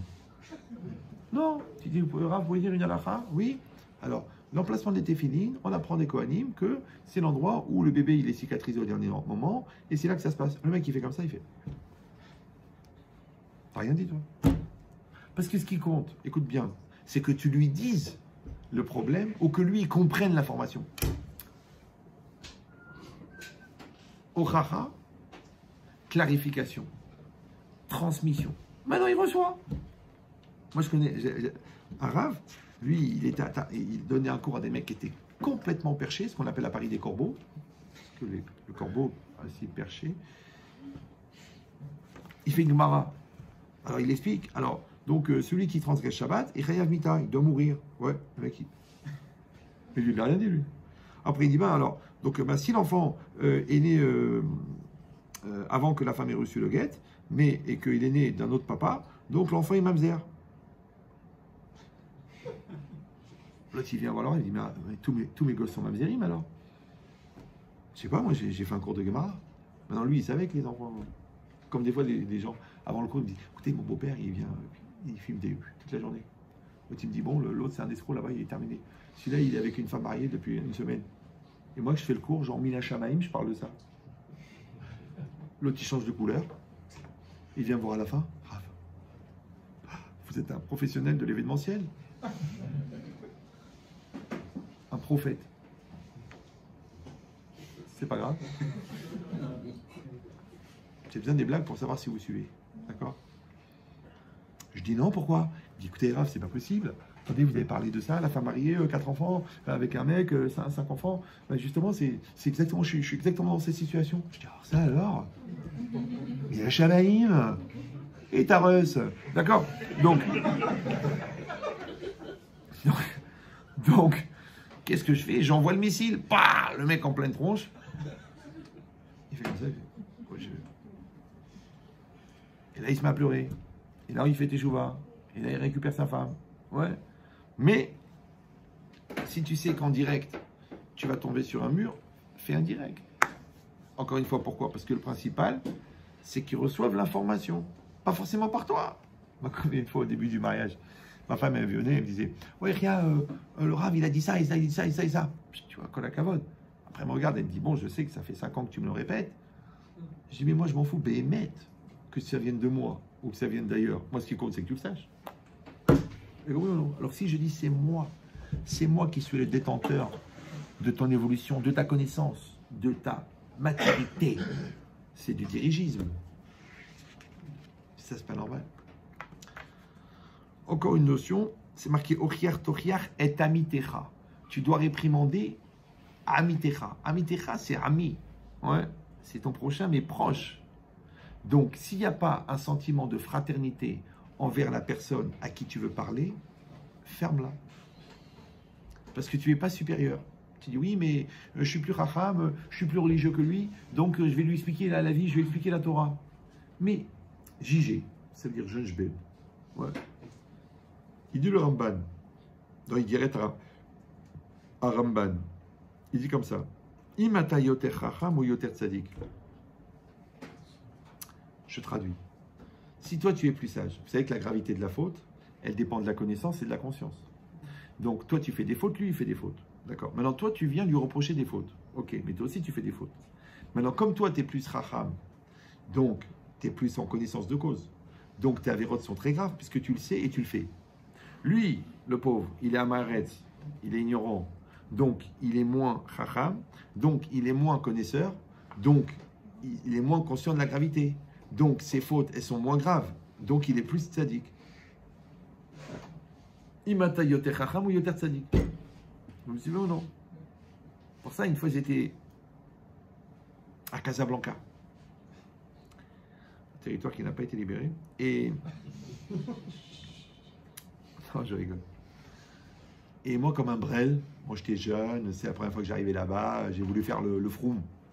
Alors j'ai dit au gars qui m'a emmené, attends, il n'y a pas un mien de froum? Il m'a regardé avec des yeux, il m'a dit Rabbi Aaron, mon sonego, Zichron Libracha, il veut pas. Il veut les religieux et les non-religieux dans la même synagogue. Pourquoi? Il a dit parce que les non-religieux, ils apprennent des religieux. Quand tu vois que le gars qui prie là, il a comme ça, il dit attends, comment je peux prier en 2 minutes et lui prend en 10 minutes? Mais les religieux, ils apprennent des non-religieux. Parce que regarde comment l'autre il est calme, comment l'autre il est gentil avec ses enfants, et moi je les esquinte de coups. Donc c'est bien qu'un il apprenne de l'autre, donc il faut être dans la même synagogue. Hacham ou non? Le Rav Israël de Sarcelles avait dit exactement la même chose. Quand on lui a dit ça y est, on fait tchouva, on ne veut plus être mélangé avec les Amérétim, restez avec eux, ils vont vous apprendre des choses. D'accord ou non? Parce que ça s'appelle les effets compensatoires. C'est comme l'homme et la femme, on n'est pas pareil. On n'a rien à voir. Les hommes et les femmes ne sont pas pareils. Ouais. Parce que toi, en tant qu'homme, tu as besoin d'apprendre des choses de ta femme, et la femme, elle a besoin d'apprendre des choses du mari. La preuve, c'est que le fœtus, au départ, il est bisexe. Donc, si vraiment les hommes et les femmes étaient entièrement différents, donc il devrait y avoir des fœtus masculins et des fœtus féminins. Pourquoi ils sont bisexes? Parce que tu vas être masculin à compléter grâce au féminin de ta femme, et tu vas être féminin à compléter avec le masculin de ton mari. Voilà. C'est bon? Donc, on doit apprendre des autres. Si c'est ça, il ne faut pas se mettre en situation de supériorité, mais au contraire de fraternité. Et cette fraternité, elle est source d'homogénéité. Et l'homogénéité, c'est de faire un. Et un, c'est Echad. Et Echad, c'est Ahava. Ça recommence. Vous avez compris? Donc, ça veut dire que si on comprend que dans l'esprit de la Torah, l'objectif n'est pas de faire changer l'autre. Parce que Alvaï que tu changes toi déjà. Ouais. C'est pas d'éduquer l'autre. C'est pas de former l'autre. C'est même pas d'orienter l'autre. C'est de proposer. C'est comme par exemple, tu veux aller à Paris. Ouais. Tu roules sur l'autoroute. Tu es venu de Lille. Puis il y a un panneau, il y a marqué Paris. Tu sais, c'est un truc comme ça, rectangulaire d'un côté et pointu de l'autre. Ça s'appelle un panneau. D'accord? Je sais qu'aujourd'hui, il y a beaucoup de gens qui tombent dans le panneau. Mais solaire, mais c'est un panneau. Donc le paysan qui arrive de Lille, qui arrive de Roubaix, ouais, il dit quoi? C'est ça Paris? C'est ça Paris? Sa femme elle lui dit mais non, écoute Léon, c'est pas Paris, c'est un panneau qui indique Paris. Vous me suivez ou non? Nous aussi, on doit être des panneaux. Panneaux indicateurs. Maintenant ta parole, panneau indicateur. Ton comportement, panneau indicateur. Tes attitudes, panneau, indicateur. L'énergie que tu dégages, panneau, indicateur. Des tadakim. Il paraît que ça conserve la viande. Bon. Donc, non mais j'ai fini là, dans 2 minutes j'ai fini. Mais l'idée c'est quoi? C'est très très très important. De quoi je parle? Voilà. Oui, c'est ça. C'est qu'en fait, ça aussi, ça demande un long apprentissage, que j'ai commencé très tôt aussi. C'est qu'il faut accepter qu'on ne peut pas être plus qu'une proposition. En fait, tu es une proposition pour ton mari. Voilà ce que je te donne. Tu es une proposition pour ta femme. Voilà ce que je te donne. Je vais te donner le meilleur ce que je peux. Et si tu vas dire non mais c'est quand même dangereux parce qu'une proposition, ça veut dire que quelque part ça laisse le choix. Oui, c'est ça la vie. En fait, tu fais une proposition. Tu fais une proposition d'éducation à tes enfants. Elle dit, ah, papa, j'ai envie de sortir le soir. Non, chez nous, on ne sort pas. Mais toi, avec tes enfants, tu feras ce que tu veux, tu distribueras le hashish et tout. Mais nous, on ne sort pas. Ah, mais papa, il faut être moderne, il faut être progressiste. Bah, tu vas à Tel Aviv, tu vas à la Taïelette, tu vois ce que c'est le progrès. Les mecs en train de faire du bouche à bouche toute la journée, tu dis, bah, il y a tellement de secouristes, c'est pas possible, d'accord? Donc, l'idée c'est quoi? C'est que tu dis, moi, mon fils, voilà la proposition d'éducation que je t'ai donnée. Après, tu feras ce que tu veux. Tu veux devenir un voyou, tu veux devenir un tzaddik, voilà, la proposition, elle est là. Ouais. Le client, tu lui fais une proposition. Même moi, par exemple, j'enseigne depuis 35 ans. Les gens, ils viennent me voir, ah mais Chetri, je voulais vous dire, j'ai fait teshuva grâce à vous. Mais je dis, non, t'as rien fait du tout. J'ai fait le même cours. Il y en a, il s'est marié pendant 1h30. L'autre, il est devenu Rosh Yeshiva. Moi, j'ai fait le même cours. C'est une proposition. C'est compris ou non? Maintenant, le mec, il a retenu que les blagues, et l'autre, il a compris le chidouche. Moi, je vois les gens, ils étudient 15 ans, ils viennent me voir, ils me disent, mais Chetri, mais on n'avait rien compris. J'avais rien compris. Là, j'ai refait le Rav Dessler, j'avais rien. Mais je vois que c'est compliqué. J'ai fait Rav Yerucham Alevi maintenant. Maintenant, je sais étudier, je suis Rosh Kollel, mais c'est de la folie. Vous avez fait 100 pages de Rav Yerucham en 1 heure. Alors que nous, on croyait sympathique, rigolo, convivial. Mais dans convivial, il y a vivial. C'est un choix. Ouais. Toute la vie, c'est pareil. Donc, en vérité, je vous fais une proposition. Vous suivez ou non? De la même manière, Hachem, il nous envoie une épreuve. Mais c'est une proposition. C'est une proposition. Après toi, tu vas décider qu'est-ce que tu vas faire avec cette proposition. Est-ce que tu vas réagir? Est-ce que tu vas agir? Est-ce que tu vas décider? Est-ce que tu vas rêver? Est-ce que tu vas être dans le déni? Tu fais ce que tu veux. Vous suivez ou non? Tu fais ce que tu veux. Les gens malins, ils saisissent l'opportunité, ils démarrent au quart de tour, ce qu'on appelle les tzadikim. Les autres, ça va. Mon fils, Blineder, il mettra les téfilines. Ma femme, elle s'en remettra. Eh ben, le petit, on lui paiera un psy. T'as compris ou non? Tu peux faire ça. C'est un choix. Mais si tu fais l'inverse, tu dis, j'ai compris que chaque situation, c'est une opportunité. C'est comme s'il y a des lingots d'or qui passent devant toi sur un tapis roulant, et on te dit, là où tu tamponnes, c'est à toi. Et toi, tu dis, non, je m'en tamponne. Dommage. Chaque seconde, tu vois ta femme, dis-lui que tu l'aimes. J'ai l'air de quoi? De toute façon, elle est nida. Genre, il n'y a rien à gagner. Dis-lui que tu l'aimes.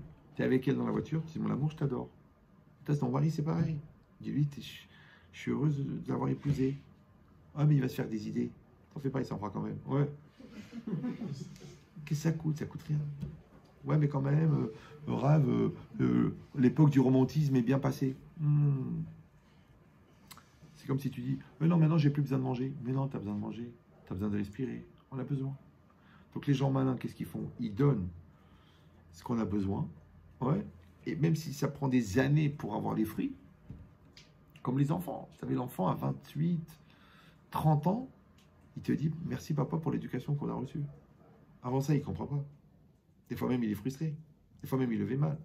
Mais après, quand il voit tous les cassos qu'il rencontre à la fac et à la yeshiva, il dit, mais papa, mais maman et toi, vous, jamais une engueulade, jamais de nerfs, jamais de stress, jamais de mensonge. Tu te rends compte? Le mec, il a grandi dans le Beth Amikdash.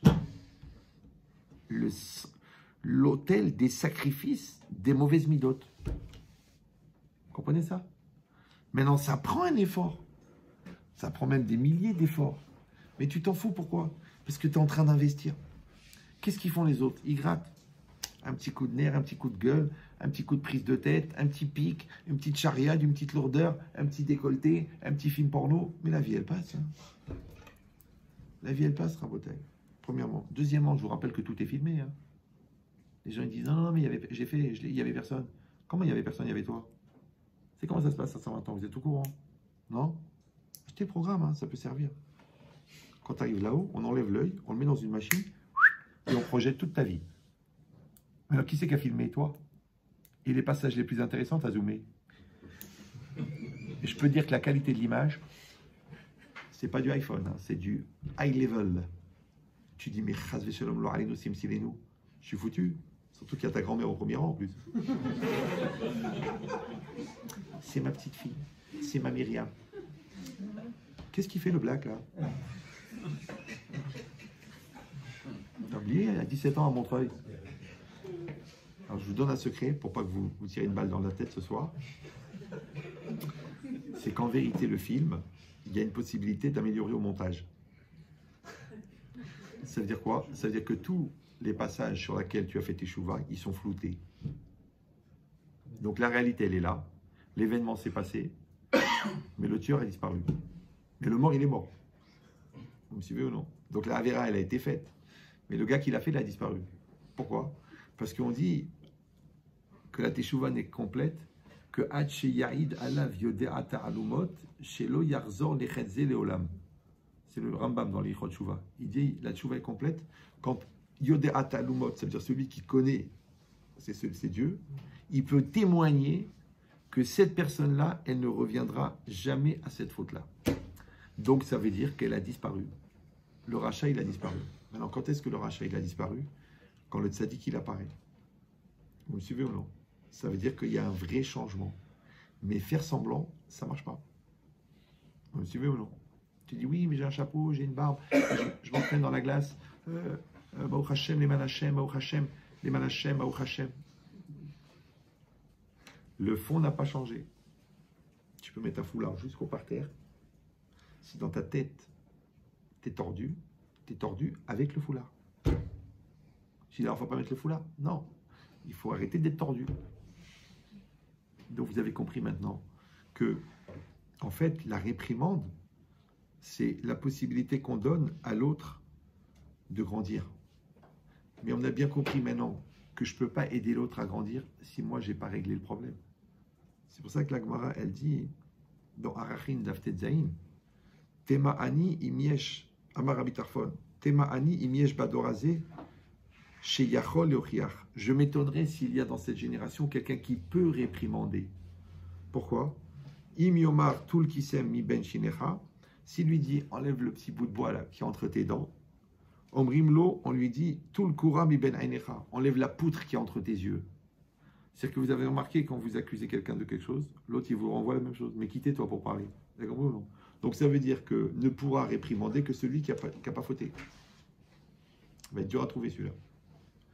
Après il dit, Rabbi Eliezer, il dit, Tema ani, je m'étonnerais, imiesh badorazi mishemekabel tochacha. Est-ce qu'il y a dans cette génération quelqu'un qui peut recevoir la tochacha? Parce qu'il faut être modé à la émet, il faut reconnaître la vérité, et il faut être capable de se remettre en cause. Et ça, pareil, ils sont peu nombreux. Et on est à l'époque de la Gemara. Alors, imagine maintenant. Et le troisième, Amar Rabbi Akiba, Tema ani imiesh badorazé misheyodea leochiach. Ouais, je m'étonnerais s'il y a dans cette génération quelqu'un qui sait réprimander. Donc vous avez compris, en résumé, que c'est une fonction très très compliquée, très difficile. D'accord? Alors je vous donne un secret. Sur les choses que tu peux réfléchir, comprendre, que tu peux prendre en charge et maîtriser, tu dois travailler. Sur les choses que tu n'y arrives pas, il faut être sincère, c'est tout. Tu parles avec ton cœur. Tu dépasses ta susceptibilité, ton individualité, ton égoïsme, et tu ouvres ton cœur. Ouais, et la sincérité, elle fonctionne. Vous me suivez, non? Une fois, j'ai un des enfants, il a fait une grosse bêtise, très grosse. Je l'ai appelé. Alors, il croyait que j'allais le déchirer, l'insulter, le fracasser, le concasser. J'ai pleuré. J'ai pleuré. Il m'a entendu pleurer, il m'a dit, papa, arrête de pleurer. Je vais venir, frappe-moi, maudis-moi. Non, j'ai juste pleuré, ça suffit. Jusqu'à aujourd'hui, je peux dire, le jour même, il a arrêté tout. Pourquoi? Parce que le pleur, c'est bitou la nefesh. Maintenant, je ne suis pas dépressif, moi. Même pour mon père, j'ai eu du mal à pleurer. C'est-à-dire, je ne suis pas du genre chou-fleur. Mais, comment tu vas lui expliquer? Ça fait 20 ans que tu lui expliques l'importance et la gravité. Il a plongé. Donc, bitou la nefesh. Bitou la nefesh, c'est l'annulation de soi. Ça s'appelle le bouleversement. Et le Maharal, il dit que Bechia, c'est bitou la nefesh. Le pleur, c'est bitou la nefesh. C'est-à-dire, dans le pleur, tu as tout expliqué. Qu'est-ce que tu vas faire? Développer, c'est marqué comme ça dans la Gemara, t'es maudit, tu vas mourir, tu vas l'ogéinam, tu vas souffrir, tu m'as déçu, tu nous as fait l'archouma. À quoi ça sert? Pourquoi tu crois qu'il est con? Il n'est pas con, mais il a été pris. Donc qu'est-ce que tu lui fais? Tu le pleures, il va aller chercher son moi derrière le Satan, et lui, il va dire au Satan, laisse-moi tranquille. Alors que si toi, tu le fracasses, lui, il dit au Satan, le Satan, il est cool, et toi, tu es méchant. Vous suivez ou non? Pourquoi c'est comme ça? Parce qu'il y a une histoire. Après, je vous laisse tranquille. Vraiment, je sais que j'ai exagéré. Il y avait aux États-Unis un Rav qui était en train de faire une dracha. Et il parlait de l'importance du Shabbat. Il a dit, pour vous illustrer l'histoire, je vais vous raconter ce qui s'est passé à la yeshiva de Radin avec le Chavetz Chaim. Vous connaissez cette histoire ou non? Non? Ouais, sortez un petit peu. Il n'y a pas que la yeshiva. Il a raconté que un jour, à la yeshiva du Chavetz Chaim, il y a un jeune homme de 13 ans qui a été Mechalel Shabbat. Il a pris la cigarette, il a fumé. Ils l'ont attrapé, qu'est-ce qu'ils ont fait? Ils l'ont amené chez le Chavetz Chaim. Maintenant, pendant que le Rav en Amérique, en 1995, il est en train de raconter cette histoire, elle s'est passée en 1914, en Lituanie, en Pologne. Bon. Et le Rav américain, il avait un petit vieux devant lui qui était en train d'écouter avec les yeux ouverts comme ça. Bon, il y avait 200 personnes, donc bon, il l'a vu dans la masse. Et puis pendant qu'il raconte, il voit que le mec, il change de couleur. Et puis à un moment, il dit, bah, alors Chavetz Chaim, qu'est-ce qu'il a fait? Et ben il est rentré dans... Donc on a amené le Bachor dans le bureau du Rav. Maintenant, c'est le Gadolador, c'est le grand de la génération. Ouais. Et l'élève, il a dit, ça y est, ce soir, je vais mourir, ils vont me couper en morceaux, ils vont faire des lanières de tefilin avec ma peau. Il ne savait pas ce qu'il allait lui arriver. Et le Chavetz Chaim, il n'a rien dit. Il lui a pris la main. Il a dit, Shabbos. Il pleurait. Et à ce moment-là, quand le Rav, il raconte en 1995, le petit vieux, devant, il s'évanouit. Donc, ils arrêtent le cours. Ils appellent Zaka ou Baka ou Kaka. Ouais. Et il réveille le gars. Et il raconte. Il dit, vous savez, le Bachor dont vous parlez, c'était moi. Il a dit, ça fait 75 ans que cette histoire s'est passée. Il a dit, j'ai encore la brûlure des larmes du Chavetz Chaim sur ma main. Ça me brûle encore. 75 ans après. Maintenant, le Rav, il a dit quelque chose? Rien. Il a crié? Rien. Il l'a maudit? Non. Il a insulté? Non. Qu'est-ce qu'il a fait? Il a pleuré. Non, je ne vous dis pas que maintenant, il va falloir pleurer tous les jours à la maison. Parce que si vous avez des ados, préparez vos mouchoirs, comme on disait à l'époque. Ouais. Non, c'est simplement que de prendre le recul et comme tous les éléments, vous les avez, ils sont dans le cours, ouais, d'analyser la nature, le contexte moral, le contexte mental, la bonne intention, la volonté de transmettre, la mise en situation. Quand vous prenez tous ces éléments, ouais, alors ce qui va sortir, ça sera quelque chose de bien. C'est pour ça qu'à la fin, il y a marqué Ani Hashem. Si vous vous rappelez la paracha, vous elle est là, ouais, c'était marqué ça. C'était marqué Lotisnet akrabil vavicha, ochiar tochiar et amitecha, velotisa la fret, lotikom velotitor, ouais. Après, c'était marqué Ve'afta l'iracha kamocha, et à la fin, c'est marqué Ani Hashem. Pourquoi Ani Hashem à la fin? Rien à voir. On est en train de parler de moi et l'autre. Pourquoi le bon Dieu, qu'est-ce qu'il fait au milieu? Parce que tout ça, c'est pour quoi faire? Ani Hashem. Parce que lui, il a un morceau de Neshama, et moi, j'ai un morceau de Neshama. Maintenant, si on arrive à faire Ve'afta, donc moi, je fais un avec lui, lui fait un avec moi. Donc Hashem, il est un. Maintenant, moi, je dois voir Hashem dans la situation. Mais si je dis non, ça n'a rien à voir, j'ai un problème avec lui. Là, il m'a pris la tête, il m'a volé de l'argent, il m'a déçu, il m'a stressé. Donc tu enlèves Hashem de la situation. Ah, attention, il faut savoir une chose. C'est que quand Hashem est dans la situation, il y a ce qu'on appelle Siyata Dishmaya, il y a l'aide de Dieu. Mais quand tu enlèves Hachem de la situation, il y a le Yetzera. Le Yetzera, il ne va pas t'aider. Lui, la polémique, les nerfs, la haine, la rancune, la mort, la guerre, le divorce, la souffrance, les faux témoignages, la famille, les trucs, la mafia, le contrat. Tout ça sur la base de quoi? Parce que tu as enlevé Hachem. C'est pour ça que c'est marqué que il m'allait à Kadosh Baruch Hu Ozro. Si Hachem ne t'aidait pas, tu ne pourrais pas. Lo yachol lo. Si je comprends pas, Akol bidei shamayim chos mirat shamayim. Donc dans tout, Dieu il m'aide, mais dans la hirat shamayim, Dieu il m'aide pas. Non, t'as pas compris. Toi, tu vas faire l'effort. Toi, tu vas te mettre en situation. Toi, tu vas faire ce que tu peux. Mais au fond, c'est Hachem qui va t'aider. D'accord? Donc quand, en vérité, toi, tu t'investis pas, ou que tu laisses faire le Yetzirah à ta place, donc le vrai manque, c'est pas qu'Hachem va t'enfoncer, c'est qu'il va juste pas t'aider. Donc la partie qui lui revient à lui, comme il n'intervient pas, eh ben tu n'es pas aidé, donc tu n'es pas retenu. Donc tu t'enfonces dans les profondeurs de la lourdeur ou de la touma, selon la nomenclature, en rigueur. Ça va? Donc c'est pour ça que c'est marqué Ani Hachem. Donc tu ne haïs pas parce que Ani Hachem. Et tu réprimandes en pensant à Ani Hachem. Et tu n'es pas rancunier parce que tu sais que c'est Hachem qui a envoyé. Ouais. Et tu n'as pas la vengeance parce que tu es bien avec le bon Dieu. Et tu aimes l'autre parce que tu as compris que c'est la manière de se rapprocher de Dieu et de faire exister Dieu. Alors Ani Hachem. Voilà, vous avez tout compris. Hazak ou Baruch. Bravo. Alors comme j'ai dit tout à l'heure, pour les gens qui n'étaient pas là, il y a quelques livres qui sont là. J'ai un stylo. Ceux qui veulent une bracha dans un livre, c'est 100 shekels. Maintenant, vous n'êtes pas obligé de l'acheter. Vous pouvez partir en courant. Je ne vais pas vous suivre. Mais sachez que vous pouvez aussi l'acheter sur Internet. Il est quand même à 32 €. Et en plus, on ne fait pas d'envoi sur Israël. Donc, vous regardez sur frustration.com. Il y a votre cas là-bas. D'accord? Si vous n'avez pas d'argent sur vous, vous pouvez payer sur Internet. Avec à l'arrière, il y a l'adresse mail.